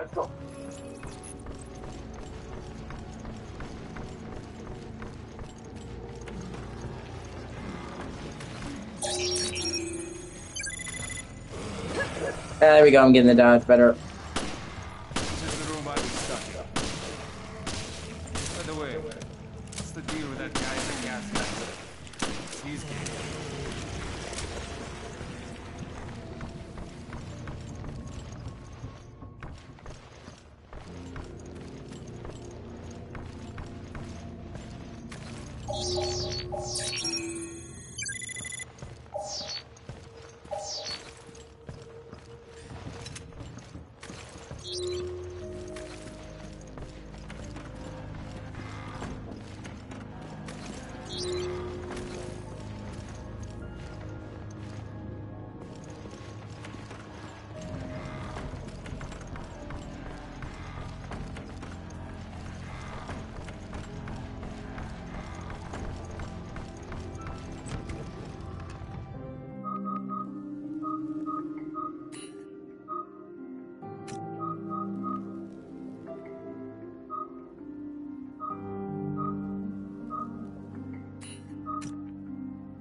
Sorry, excuse me.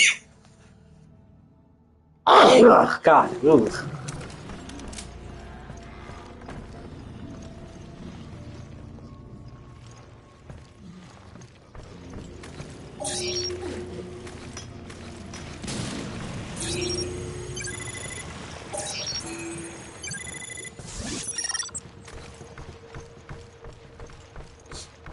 Yeah, no, I was just sneezing. I've just been congested with the weather.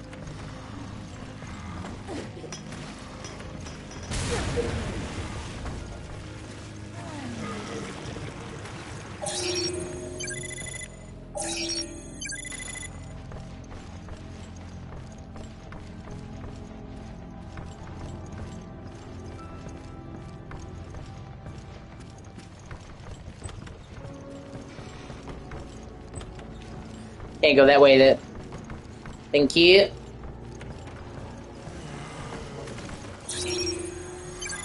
It also creates an interesting system because if you scan enemies, it gives you a percentage. When you get to 100%, you get a free healing item, but you gain way more points from enemies that are alive. So it's like, do you want to take the chance to scan them while they're alive and they're trying to hit you?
Ah, shit.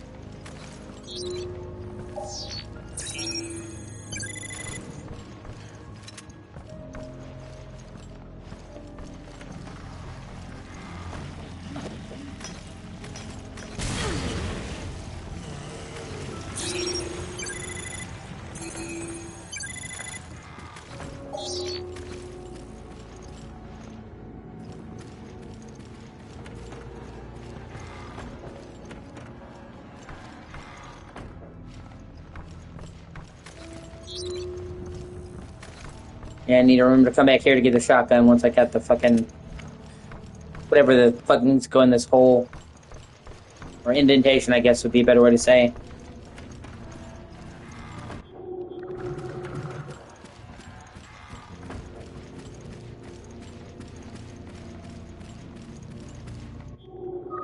I want to see something.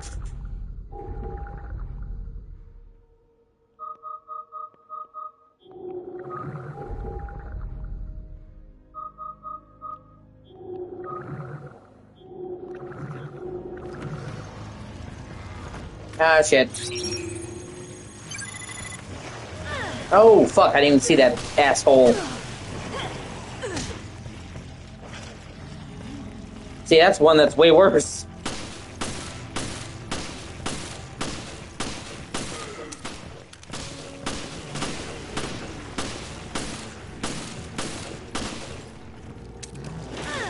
Oh, really, asshole?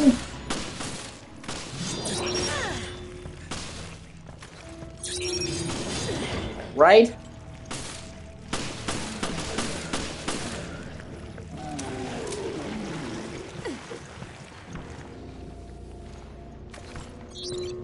Shit, I'm low on health.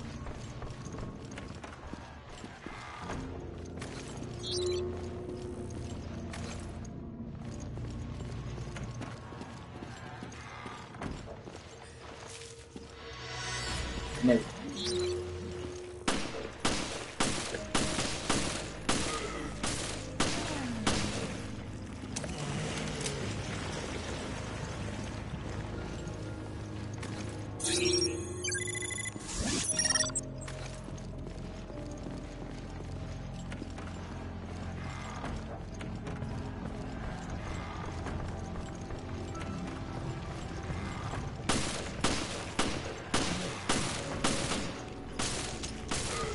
Oh shit, I'm almost out of handgun ammo. Well, that's not good. Really, bro?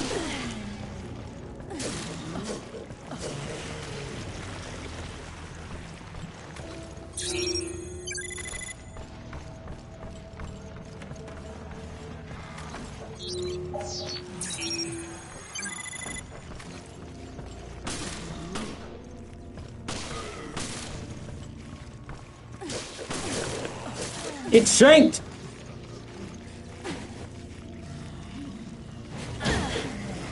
Yeah!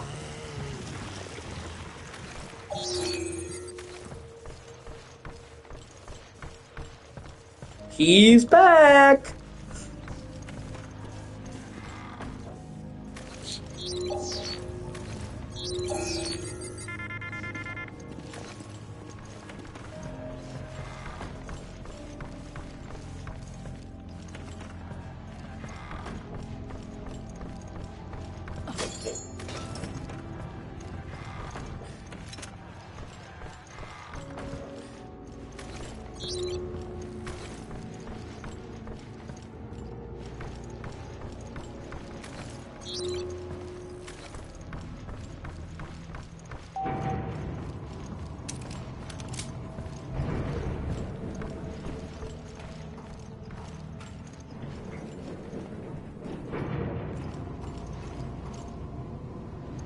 Going to the bridge, baby!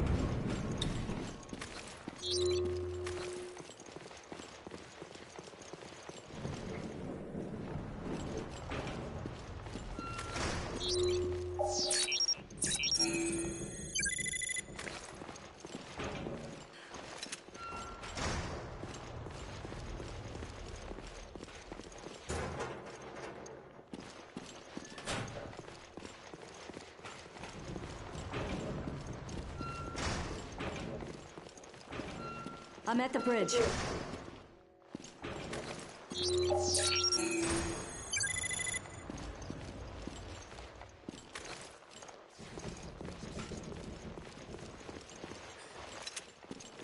Oh, yeah, grenade.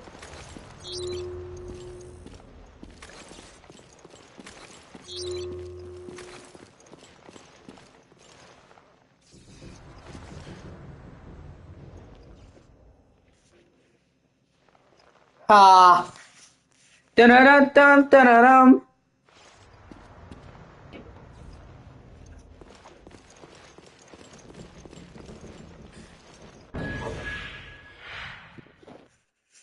Oh, that's cool. It lets me hold more ammo. We can't change our course. We're completely adrift. This is recent. The perpetrator can't be far.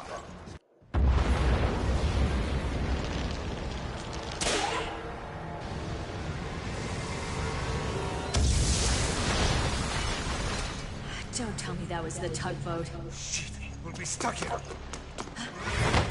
Deal.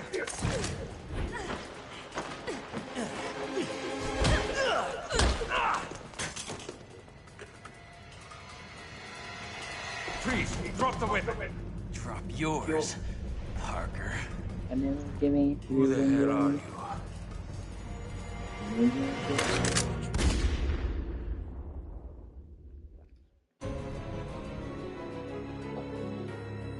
Dum dum dum.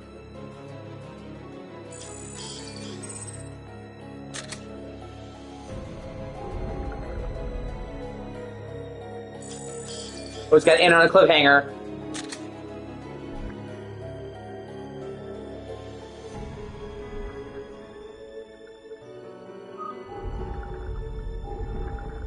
Gotta tease him.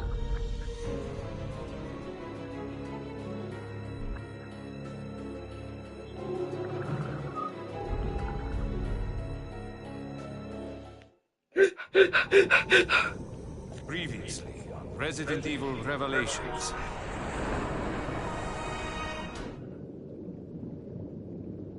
Episode 3.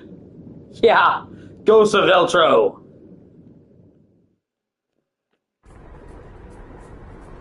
One year ago, Terra Grigia.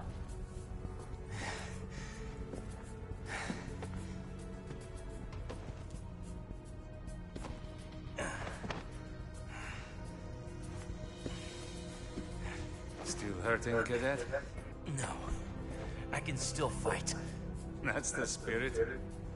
It's over. The city is finished.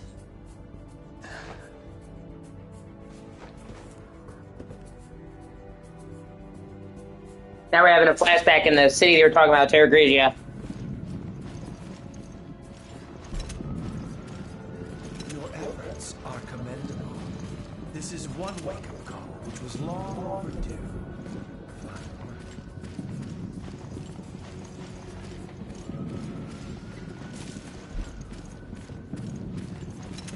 Jessica, Parker, come in. The facility has been breached. We're closing shop. Prepare to go home. Split up and get to the helipad on the roof. That's an order. I'll cover the hallway with Jessica. Cadet, make sure they reach the heliport. Fine. Parker, they've started evacuation procedures here. O'Brien? I'm the only one left, General Morgan. The BSAA is pulled out. I want you to know that the FBC is making a huge mistake.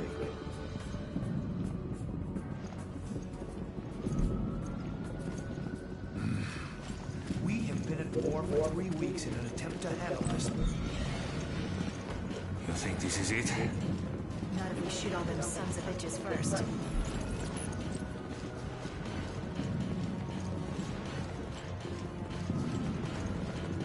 Here they come. And now we're facing off against a bunch of hunters. We want to make it out of here. It's gotta be. After this, we head for the chopper.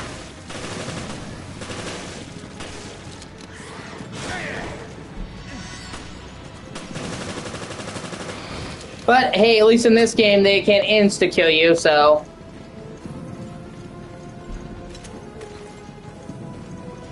How many are there? Did Veltro make them all? When they find out, everyone will equate Velcro with terrorists. I think that's what they're hoping.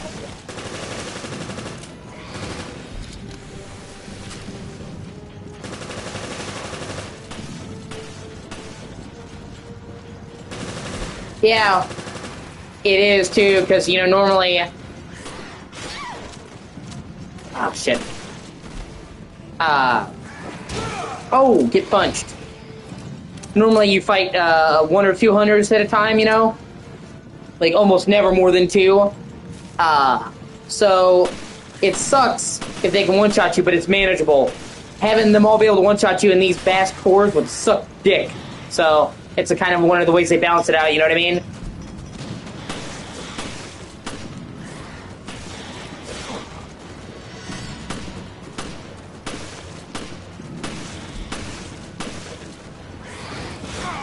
Really, bro?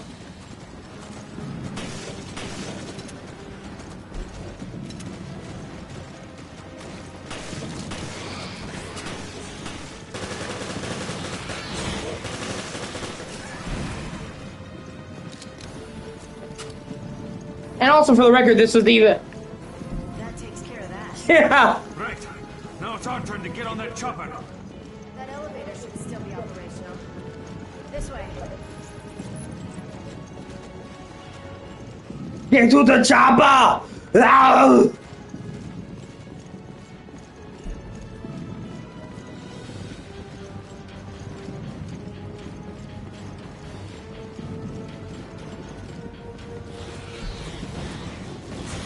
Climb the walls too?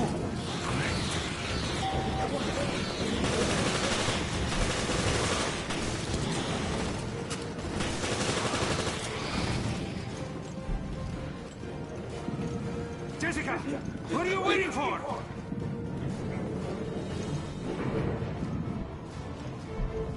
Sorry to drag you into this.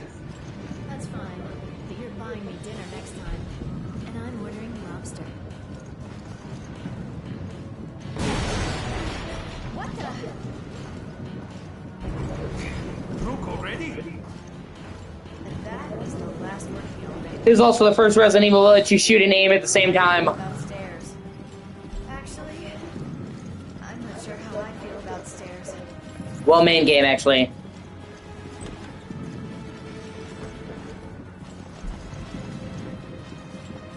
Well, you know what I mean.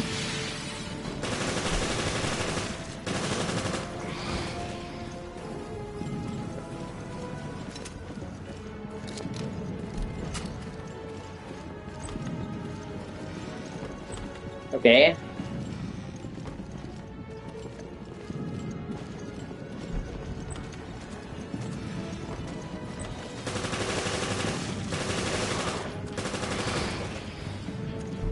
There's actually a fair bit of spin-offs in this series, but I don't like virtually any of them, and or they're not worth playing.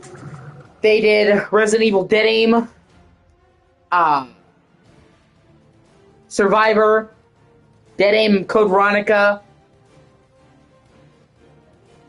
and the Umbrella and Darkside Chronicles. Those are all railgun shooters where you don't control your movement, you just like shoot. I'm sure you know what a railgun shooter is. I'm just not interested in that type of game, honestly. And then they did Resident Evil Outbreak, which I've heard is pretty good, but it's basically made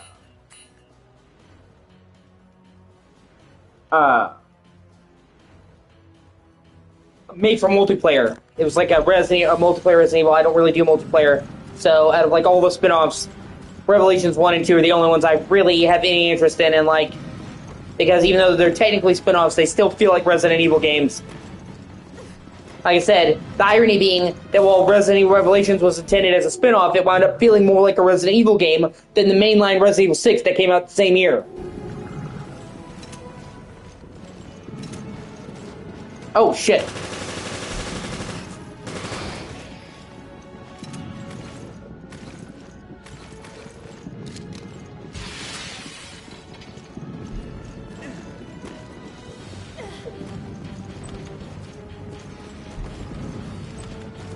Sorry, oh, shit, one's coming. I didn't fucking see that.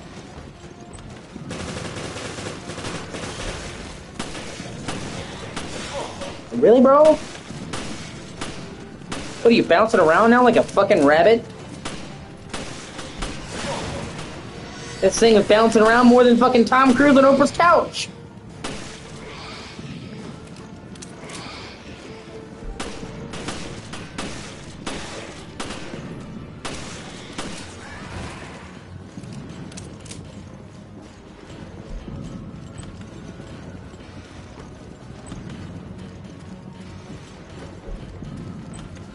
Yeah, that is true.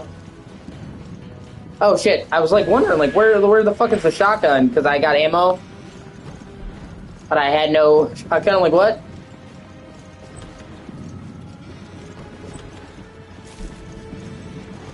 Oh, here we go.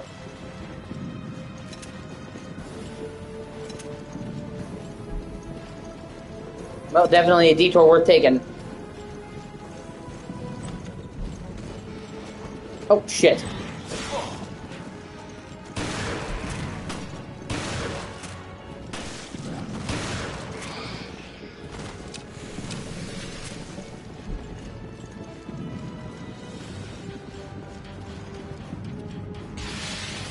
And those things love to pop out. Ah, you motherfucker!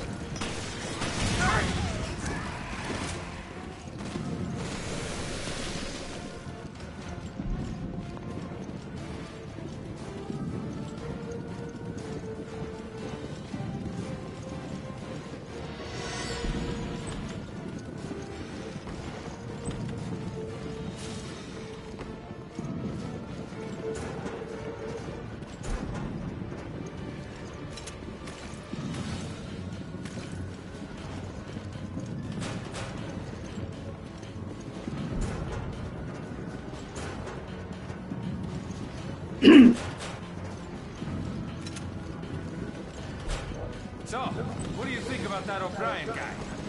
The SAA director? Not my type. That's not what I meant. I think he's in the right. He needs to stand up to General Morgan. Yeah, I agree. I think being in the FBC distorts your moral compass. You sound just like him. Still, I wouldn't mind being on the right side of the fight.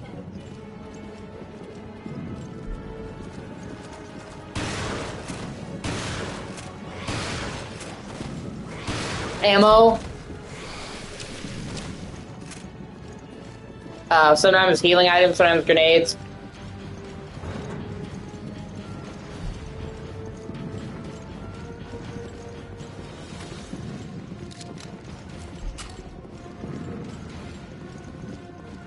The elevator's on the 6th floor. Hurry!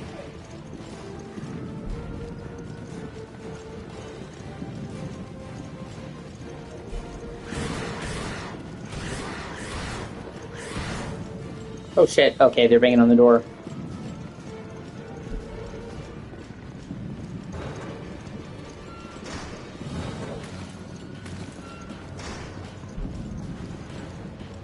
I'm sorry about that.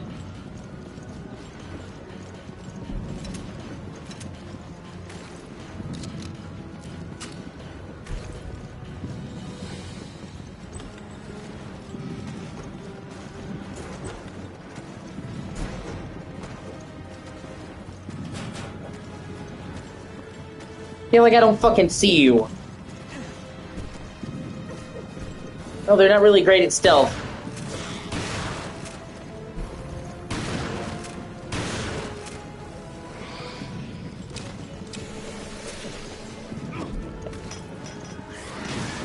Ah!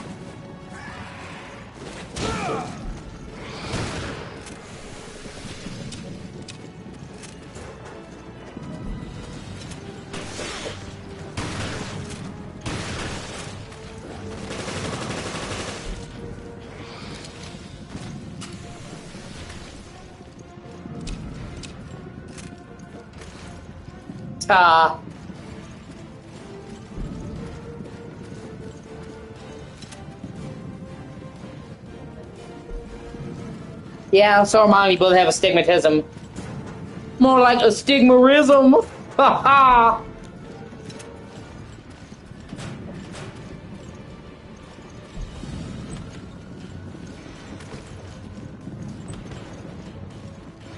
Are you kidding me? A dead end?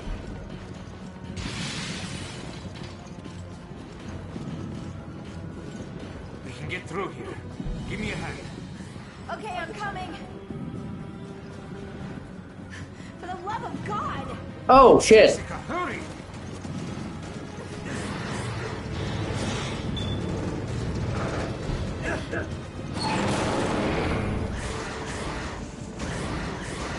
System bastards! Look, this holds them! Come on, the elevator's just ahead.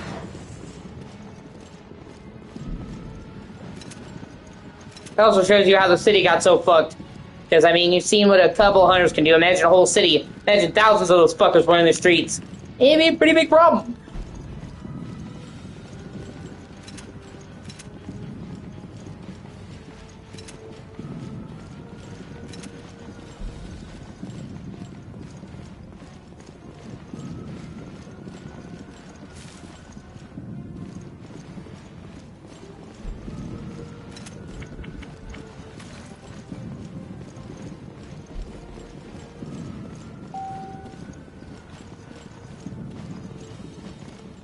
Come on!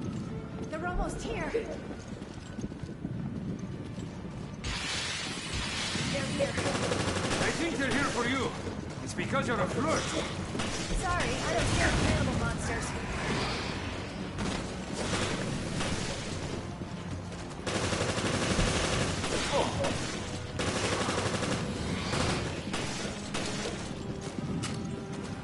Yeah.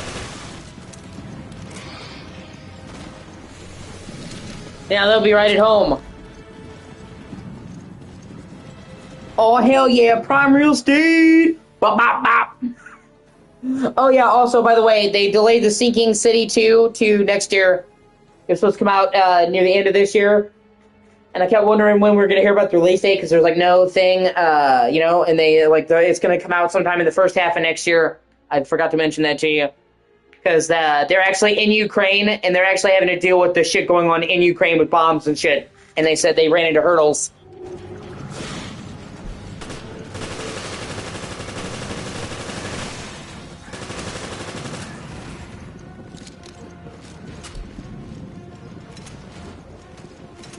Yeah, it's just because you're a flirt.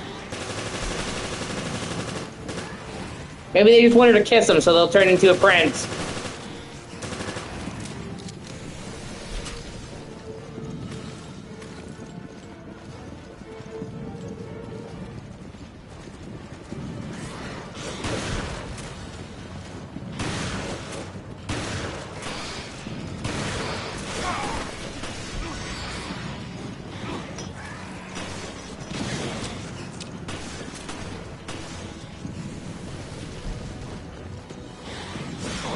Really, bro?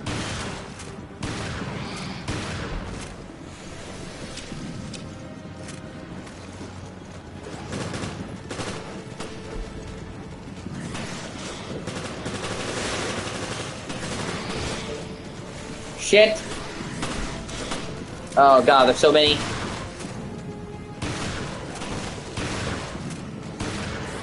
Fuck.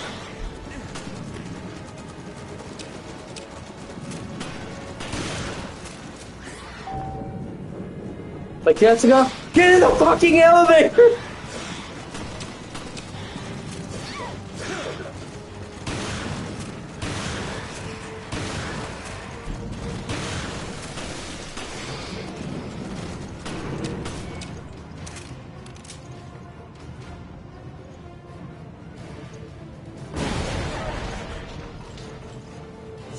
And they said the developers were like,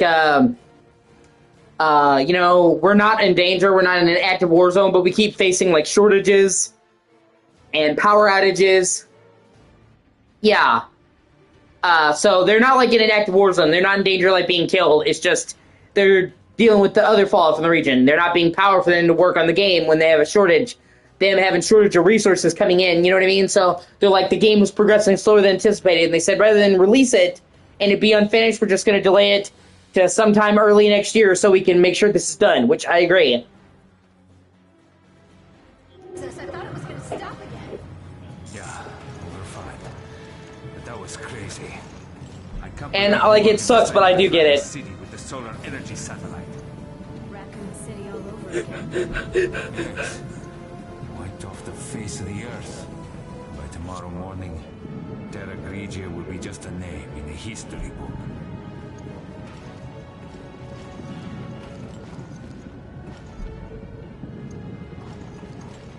We did do everything we could, right? I hope we did. Well, it just don't forget about that lobster dinner you owe me. When have I ever gone back on my word?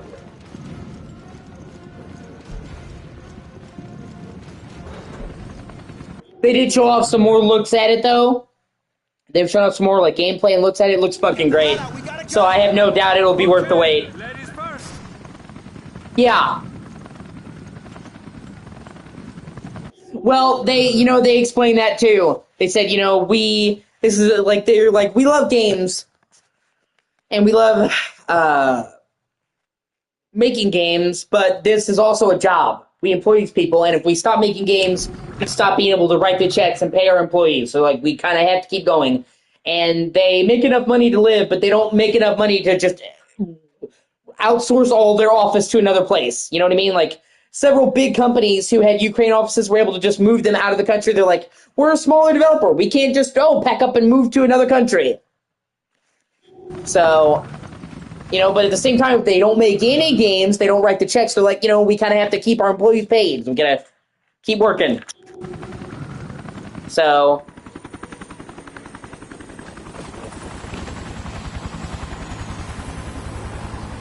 but yeah, it sucks. But, at the end of the day, it's better that they delay it till it's ready than to rush it out and it suck. Essentially, because it looks really good. Like, the setting, the general look of it, it looks awesome. I shared that clip with you a few weeks ago.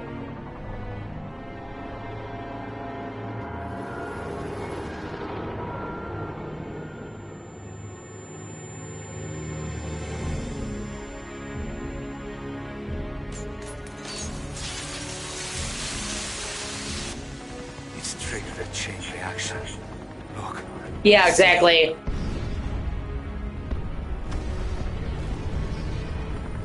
City's so bright. Well, I'm definitely going to try to get it when it comes out. I was waiting for them to announce a release date this year, They just said fall, so I'm, like, waiting, and now whenever next year, it'll be on the docket whenever it does announce.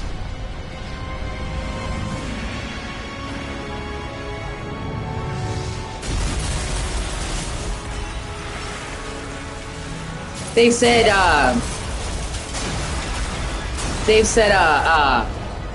they don't think it's going to take too much longer, but they didn't want to give a release date until they were absolutely 100% sure they were going to make it. They didn't want to, have any delays again.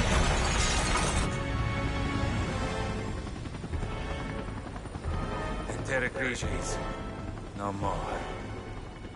We came to help, but did nothing.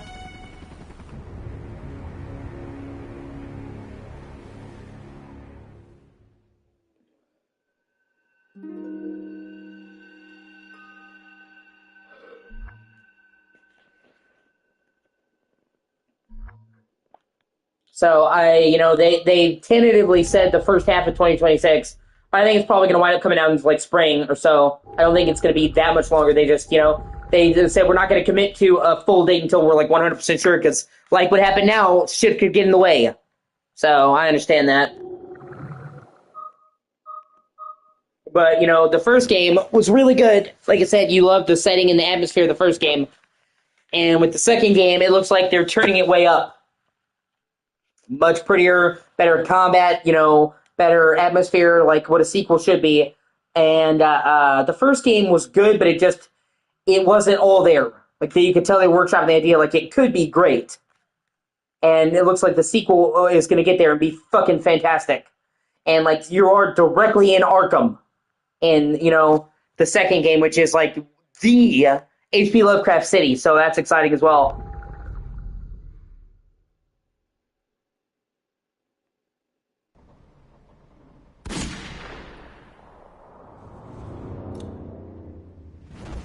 Raymond. That's you, isn't it? The BSAA. A little too late. What is the FBC doing here? Answer me, Raymond. I don't have to answer anything. You have no authority over this. There's no time to fight. We've got to... Give it a rest. I don't even know why you're here or who you're fighting. Raymond, stop right there! Nothing will change. unless you get your hands dirty.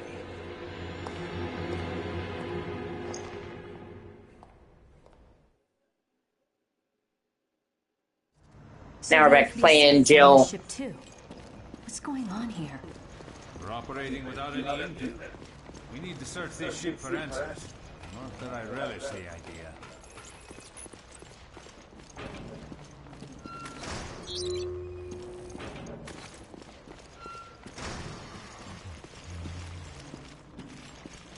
Yeah, fuck.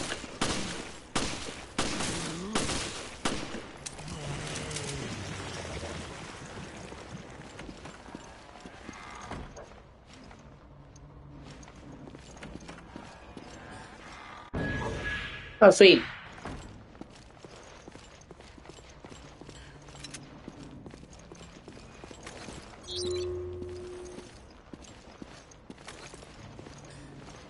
Sweet, another weapon part. More of those decoy grenades, always a good thing to have. Now I have that key, I can get further.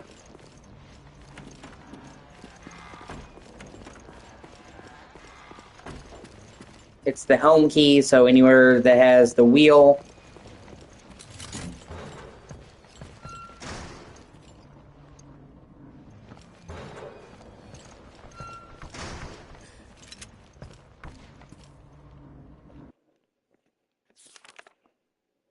Oh god, please help me. This can't be happening. Don't leave me to die in this hell. I'm trapped here. There are monsters here, real ones. Everyone's dead or dying. None of the survivors. Shit, we're all gonna die.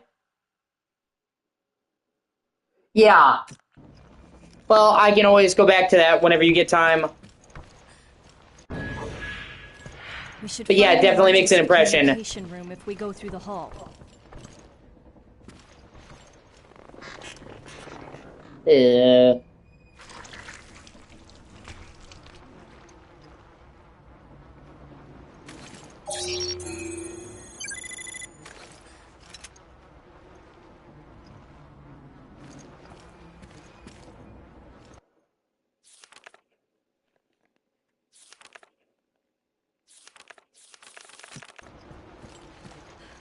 Oh, there's the ammo I need to get the shotgun.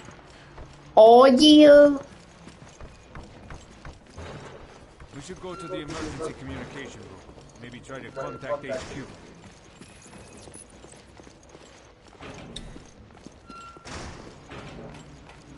Alright, we've got to find Ray. Oh, hey, Ray, it's good to see ya. I used to work with him. Let's leave it at that.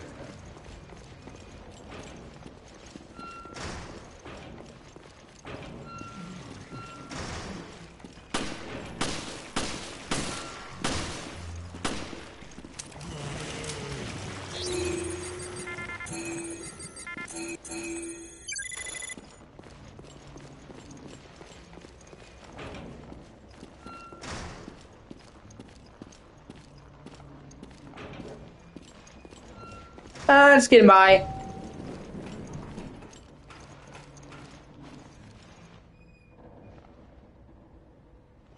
Yeah, that's true.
I'm a survivor.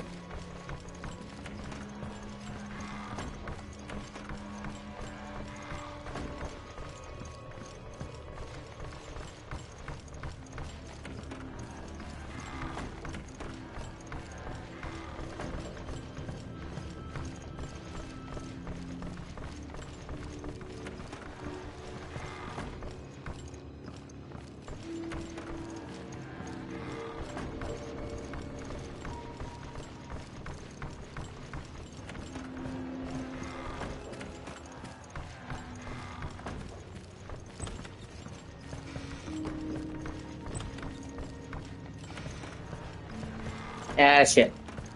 Yeah, then you get these fuckers firing range shots.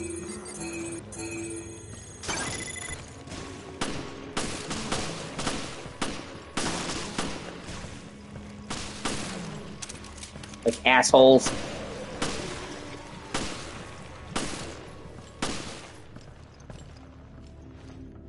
Oh, it sucks to hear that, Rhea. I'm sorry.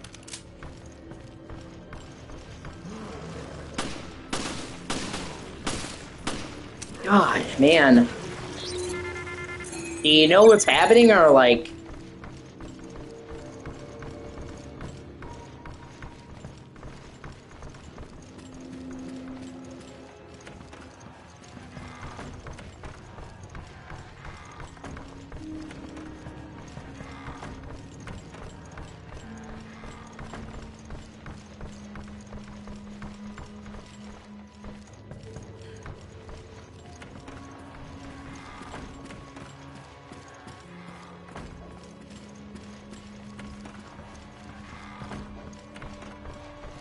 There it is.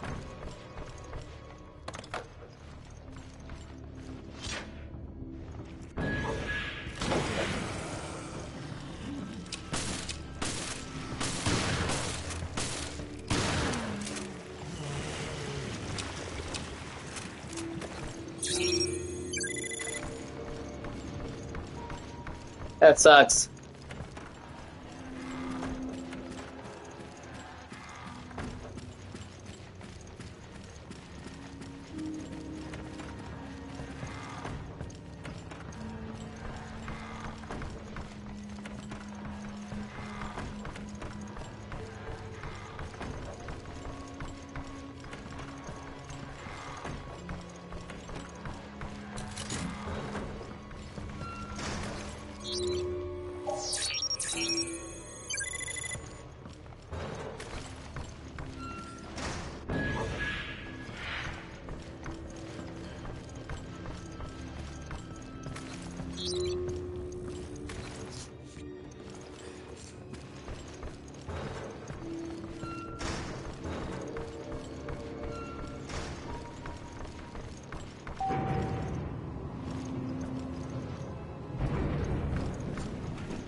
Yeah, I guess I do gotta go back down.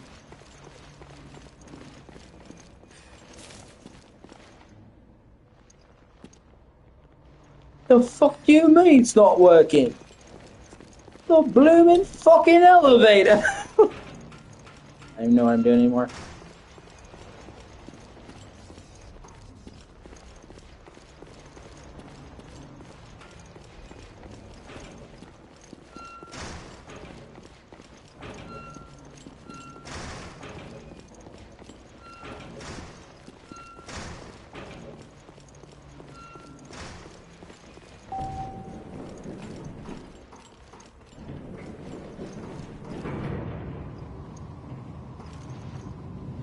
I didn't know you left.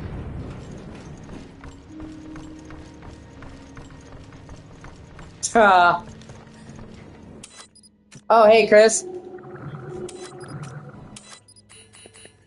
Hey, Chris, would you please do me a favor, man?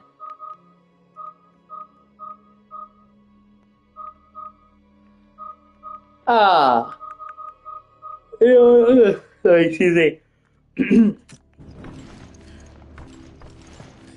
I appreciate that, you can't be here all the time. And, you know, people have things they need to do, they need to go, whatever. And that's totally fine. Okay, but, just, the next time you're gonna leave the stream, if you could just tell me, that would be great.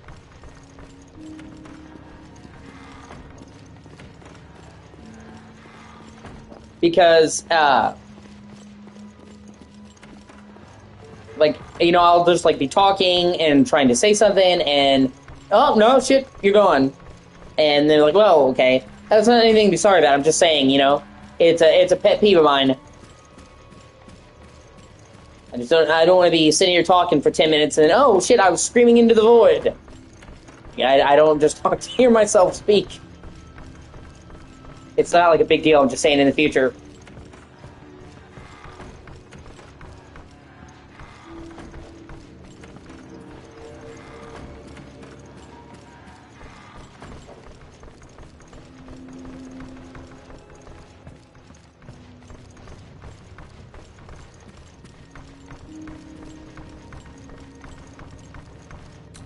Okay, here we go.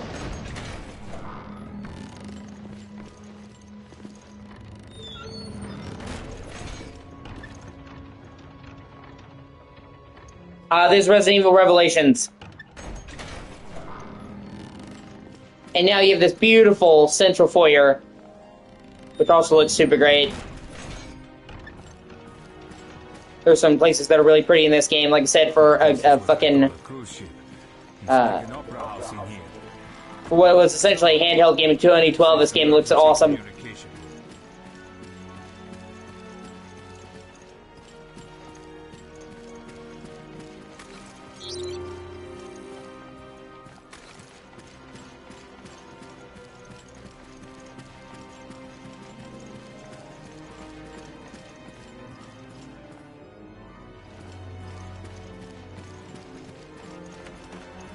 Well, it's a spin-off, so you might not have played it, you know?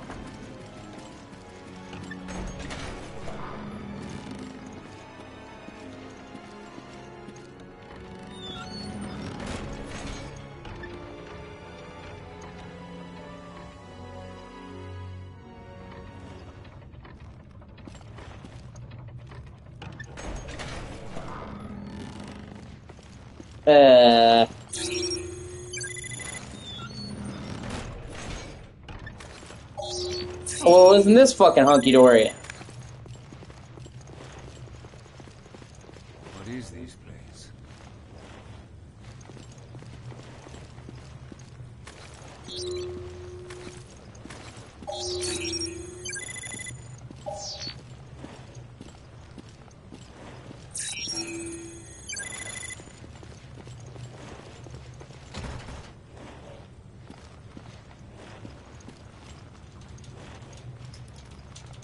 I would know.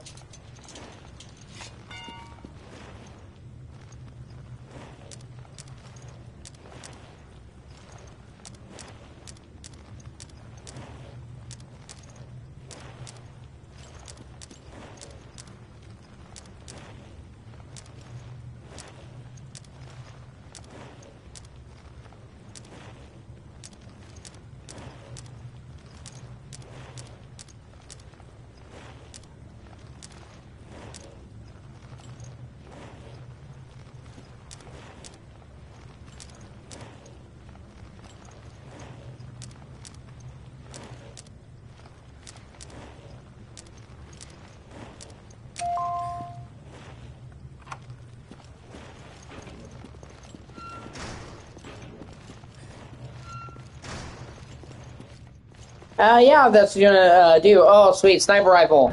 Oh, yeah!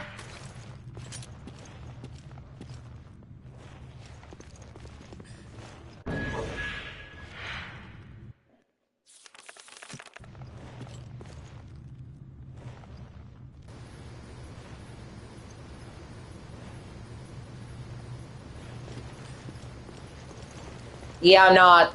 Like, I am, like, the worst person to talk to about sports. I'm just like, okay. Cool. Gonna take a while. Should have known. I'll come back later.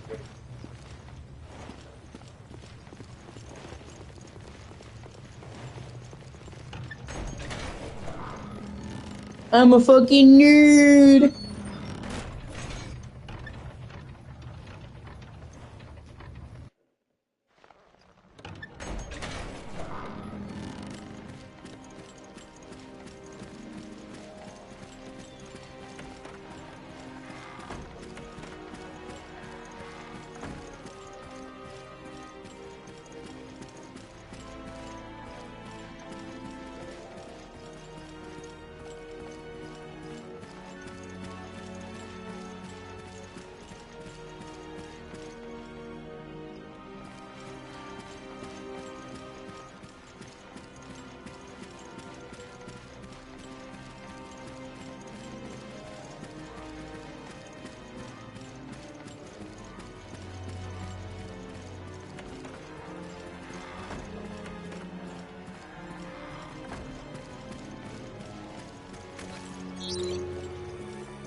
promenade deck is next to the hall.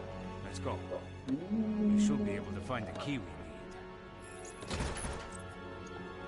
need.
Ooh, casino! Yeah, I was hoping to do some high seas gambling.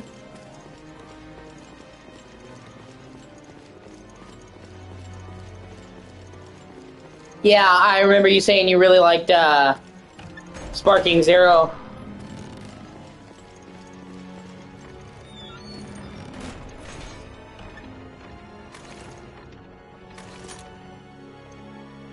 It's a Dragon Ball Z game, Samantha. It's a very popular Dragon Ball Z fighting game series, but it went dormant for a long time.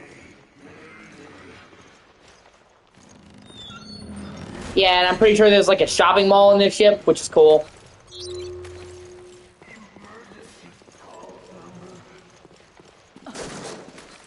Here's some more rifle ammo, which is nice. I didn't recognize it at first because in America, for the longest time, it was called Budokai Tenkaichi. And in Japan, it's called Sparking Zero. When they brought it back after a long delay, they said, fuck it, we're going to use the same name everywhere.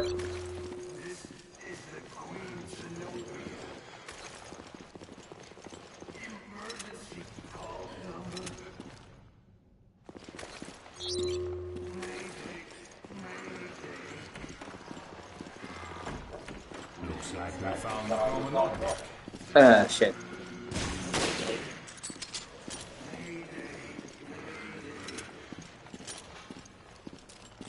Yeah, exactly.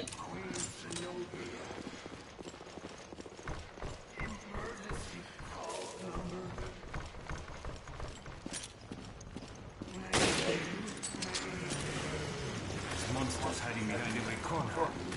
We have yet to find one survivor.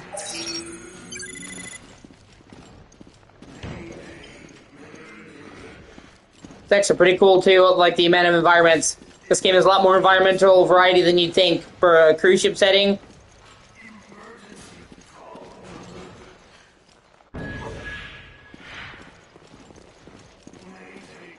TARDIS Titanic.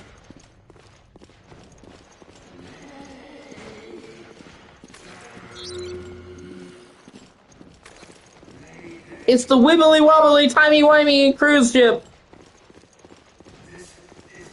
Yeah, I'm not a big fan of water. Not a big fan of water. Not at all. And not a big fan of going over the ocean either. If we were meant to swim, we'd have gills.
Yeah.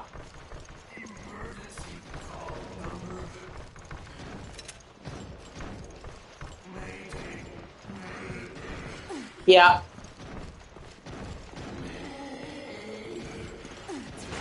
Samantha has a pretty wild streak.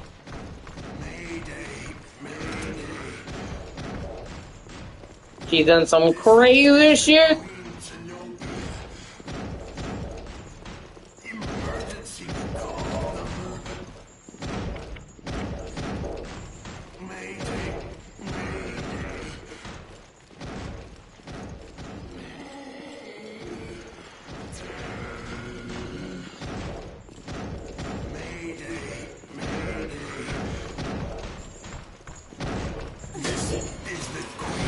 Oh shit.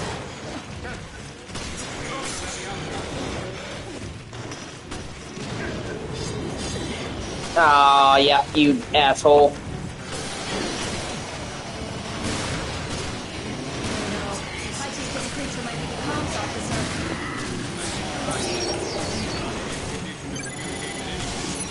Oh, doesn't he just look pleasant?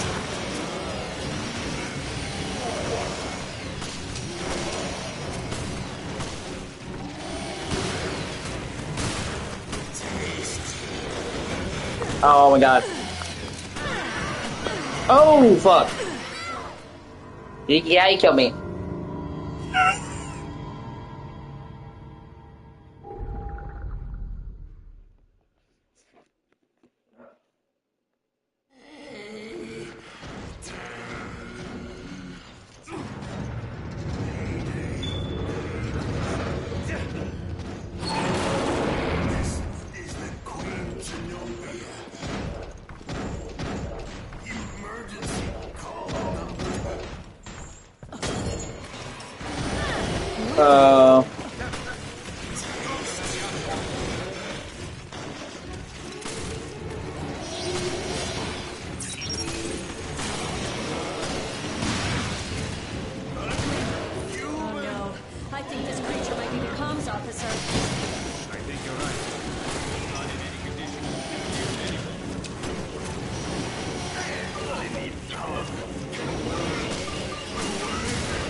Shit.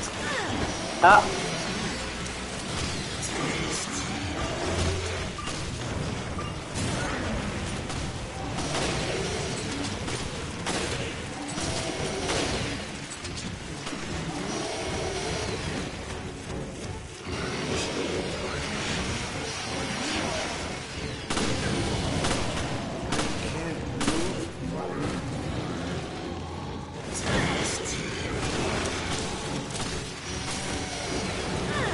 Ah. Get your weird tongue off me, you bastard.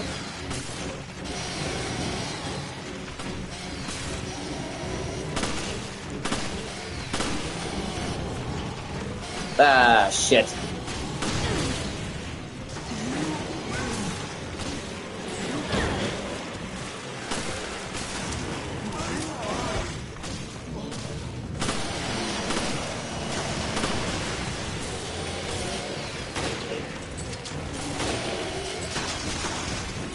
Shit. Oh, well, more ammo. Oh, fuck.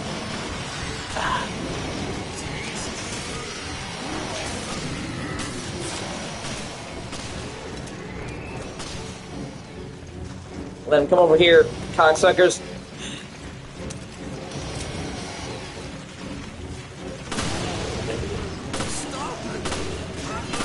I'll make love to you like you want me to.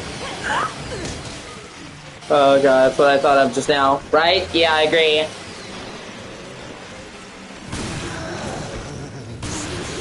There's some freaky monster designs in this game.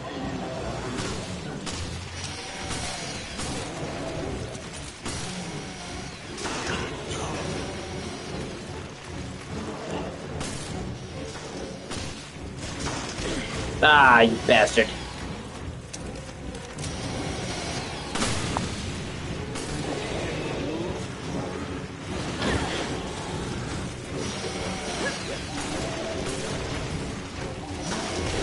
Really, bro?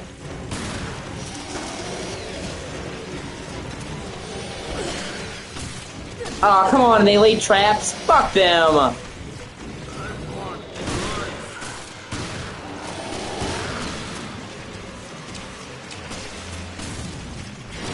Ah, fuck. Oh, shit.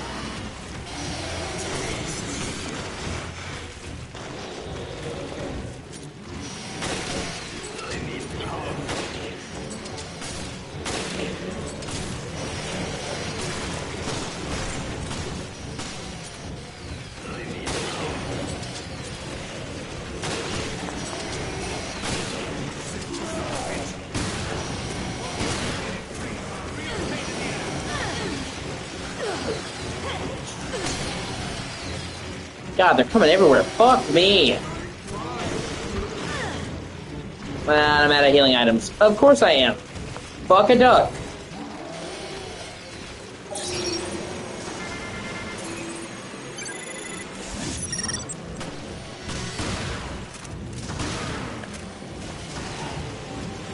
Yeah.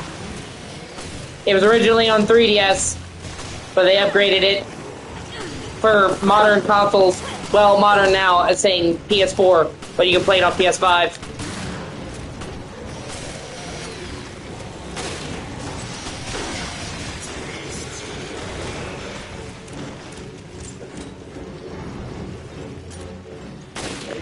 It's not perfect, there's problems, but I think it is a good game.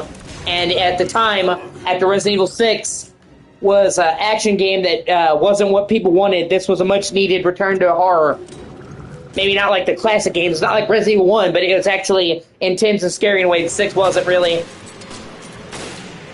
Which is why fans rallied behind it and got it ported to consoles.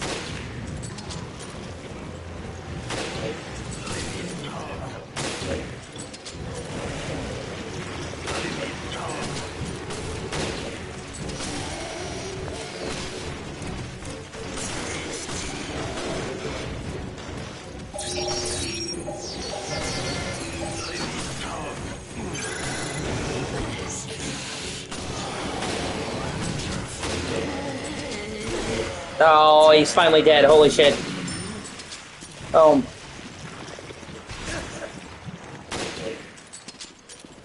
Oh, Jesus Christ. Oh, hey, the life buoy key. Another key.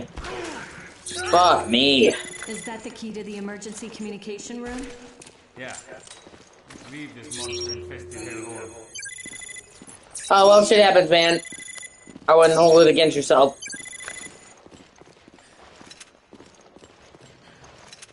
But see, that was just a great set piece, honestly. And one of the best parts of this game, actually. The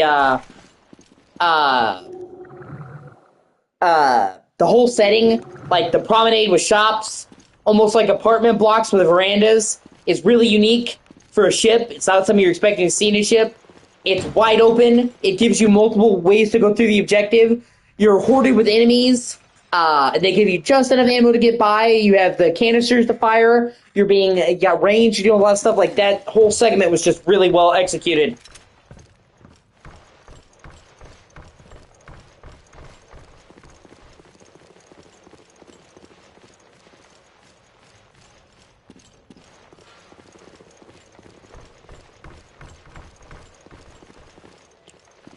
Like, you know, they can come, you have a lot of freedom to move around, throughout the stage. They just drop you in this, and, you know, you're not, like, you go here, go there, but they can also come underneath the walls, jump over shit, you know, and hoard you, like, you're fighting different types.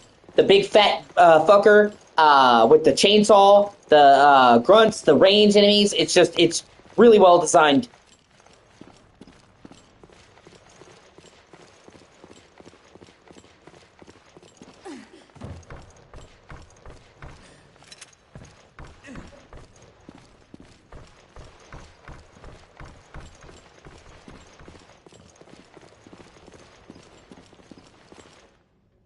Oh shit, there's ammo over there. Let me get it. And let me make sure all my weapons are topped up.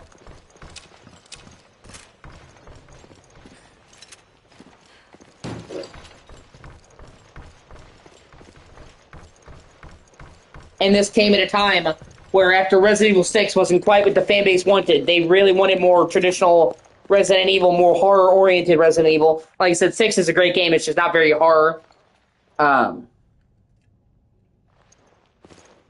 Fans really were attracted to this that was closer to that. So it's kind of one of those right place, right times kind of things. And Revelations 2 is pretty good as well. But very different. Has its own kind of vibe. I hope eventually they get around to doing a Revelations 3.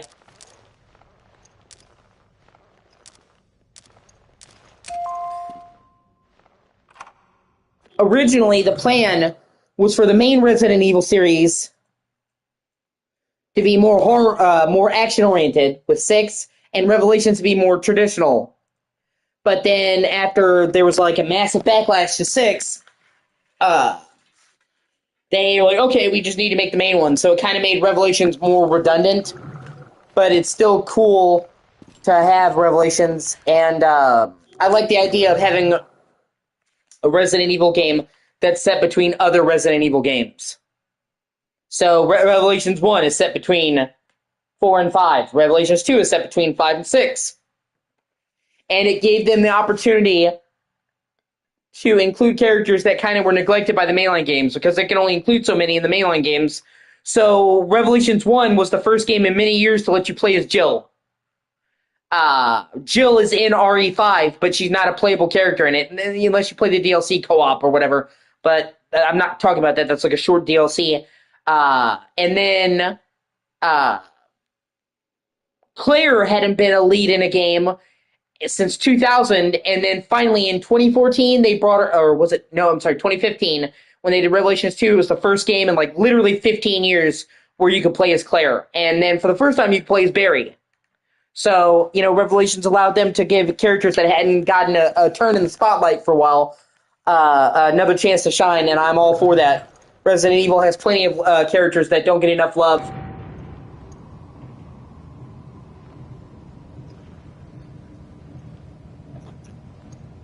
And Revelations gives them a chance to kind of flesh that out more. So I hope eventually we get a third Revelations game. Bridge or deck? Yeah, I did. Revelations 2 has you like this whole like island fucking colony, Samantha, and it's like in the woods. It's a very different type of area than other Resident Evil games.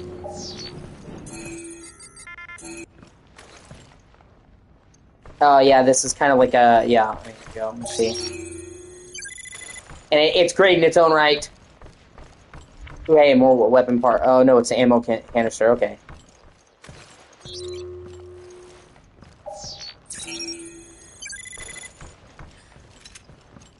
Magnum ammo. Well, that'd be great when I get a Magnum. Oh, here we go.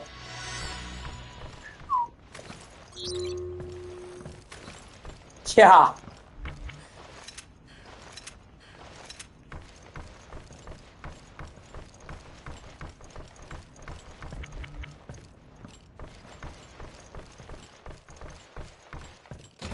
I don't have a card reader, so I'll have to come back here later. I was at least able to get some ammo, though, so...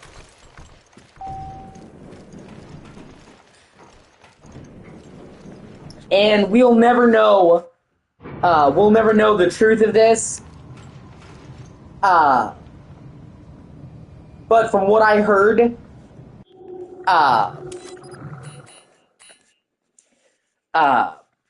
Resident Evil 8 was originally supposed to be Revelations 3, and then they decided sometime in production to make it 8. I guess because they were like so excited they thought, oh, this should be a main game. I don't know, and we'll never know that for sure, but that was just a kind of persistent rumor.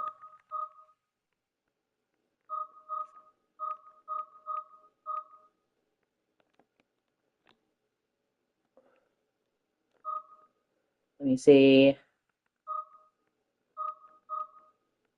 Yeah, there's some crew quarters, solarium. Okay, there's some more doors I can open now.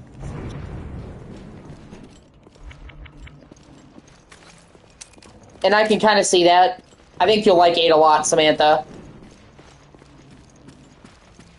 It has vampires and werewolves in it. Not like supernatural. They explain it as they explain it as they're created by bioweapons, but they're fucking lichens. And maybe that's why it started out as a spin-off originally, because, you know, it's like, oh, we can't do this, but... I mean, with all the crazy fucking shit in Resident Evil already, it wasn't that much of a stretch to say, oh yeah, we made werewolves. I mean, Resident Evil 4 and 5 in this game had fucking infected wolves anyway, so...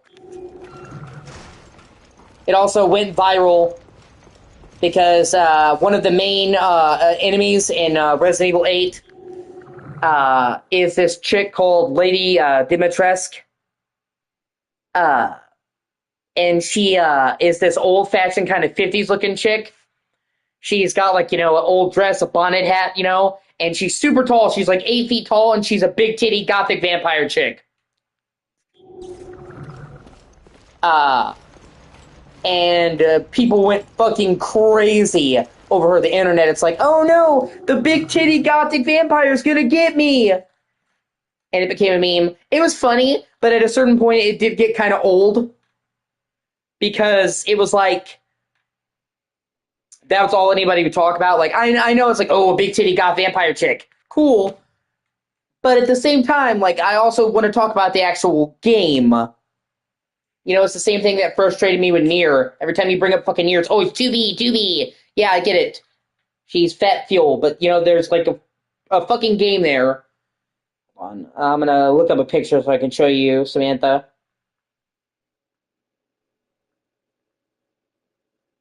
And she became an incredibly popular character for people to cosplay.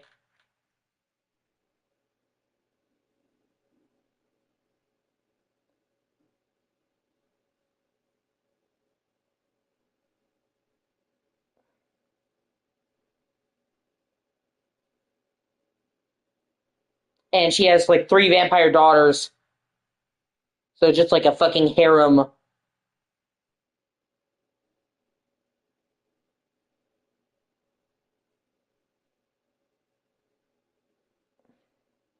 Of course, people got upset because she's only one of the villains in the game. People just assumed that she was going to be the main villain. And that's absolutely not the case. But that's kind of on them because Capcom never said she was going to be the main villain of the whole game. She said she was one of the villains. Like, there's like Mother Miranda, and then there's like a bunch of other villains under her. And so she's an important villain, but she's not the only villain. And, you know, like, people got upset. Well, I thought she was going to be in the whole game. They never said that. Like, you wishing that she's in the whole game, and them promising her to be in the whole game are 2 different things.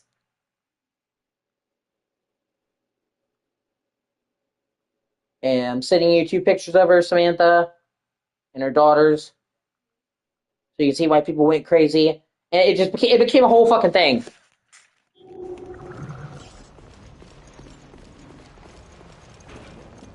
I actually do think Resident Evil 8 is just great on its own merits, so I really do like it. Especially with the DLC.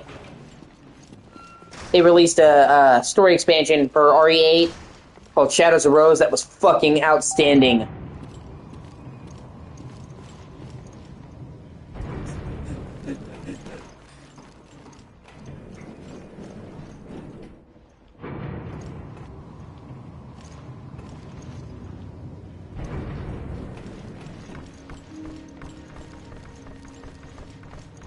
Maybe one of my favorite pieces of Resident Evil anything.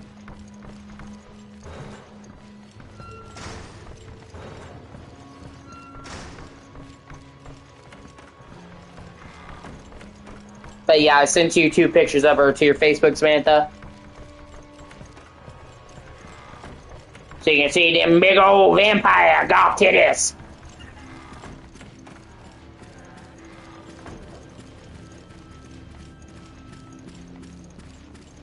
The goth titty sensation that was sweeping the nation.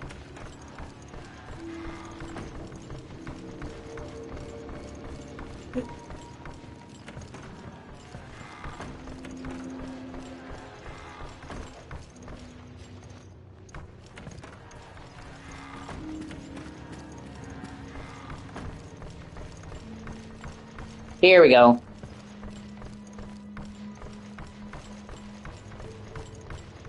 And I think there's another key, yeah, door I can open over here. Oh, no, that's a card reader. Okay. Hold on, let me... Okay, babe.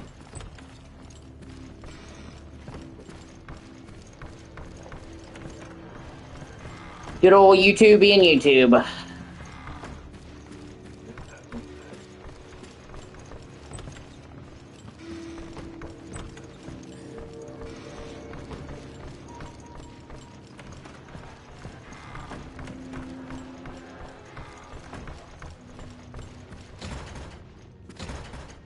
Okay, I can't open that door yet either. You motherfucker!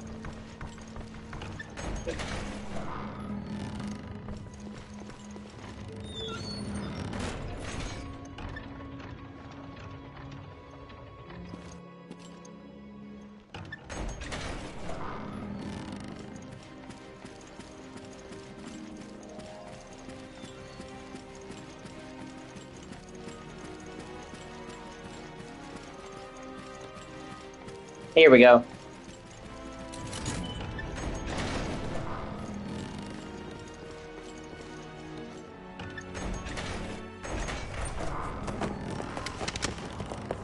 Raymond! Looks like we both were too late. What are you talking about? Huh.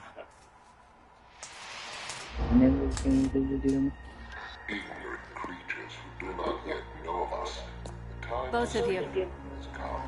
Look. Thou wilt be thy renewed.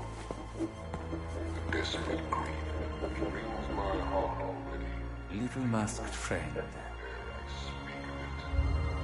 But if my words be seed that may bear fruit of infamy to the traitor whom I know, speaking and weeping shalt thou see together.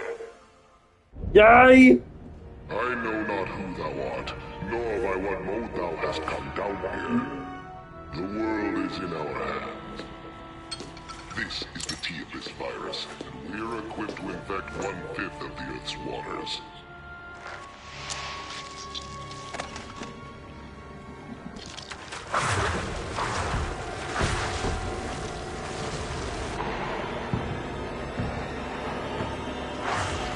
Alright, man. I hope you have a great night. He's turning guppies into jaws! Shh, quiet. And even a child could guess what will happen next.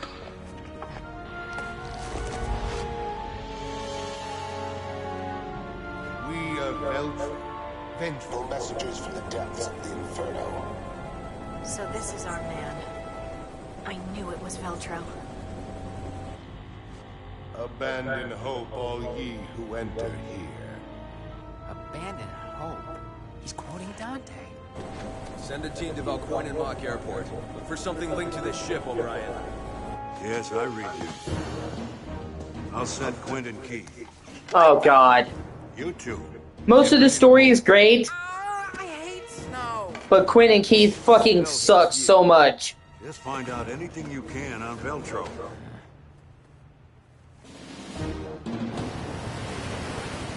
They are probably the worst fucking Resident Evil characters ever. Fucking ever. I don't see a thing. I thought the Mediterranean was just like... Well, yeah, but that's what I'm saying. Be patient. Finding a ship at sea is like finding a needle in a haystack. No kidding. Technically, she's got like G cups. Solve our problem. Hey, are you even listening? We'll find you, Jill. I promise. And people went fucking ballistic.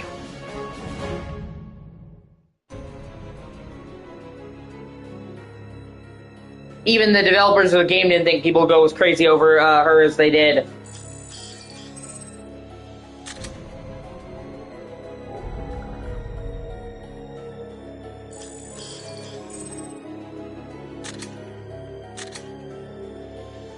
Now, are you,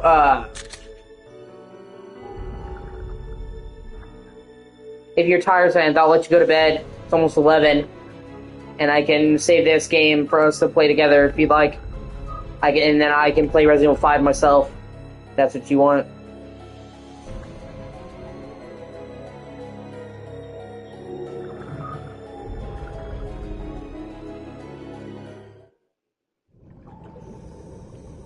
Previously on Resident Evil. Episode 4, A Nightmare Revisited. We are Veltro, vengeful messengers of the depths of the Inferno. Terrorists. We killed these bastards already. It looks like you missed a few. And they're on this ship. And now they want to use the virus to stage another attack. They seek the truth about Terra Grigia and vengeance.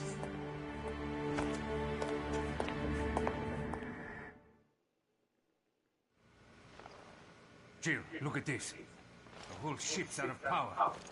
The ship's running on emergency power. But the comm system needs the main power. We need to bring the engine room back online. That won't be easy.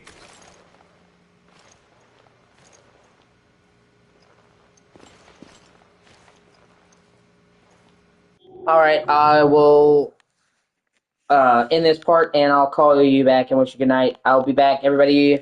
Thank you for watching. I appreciate you. So like, comment, subscribe.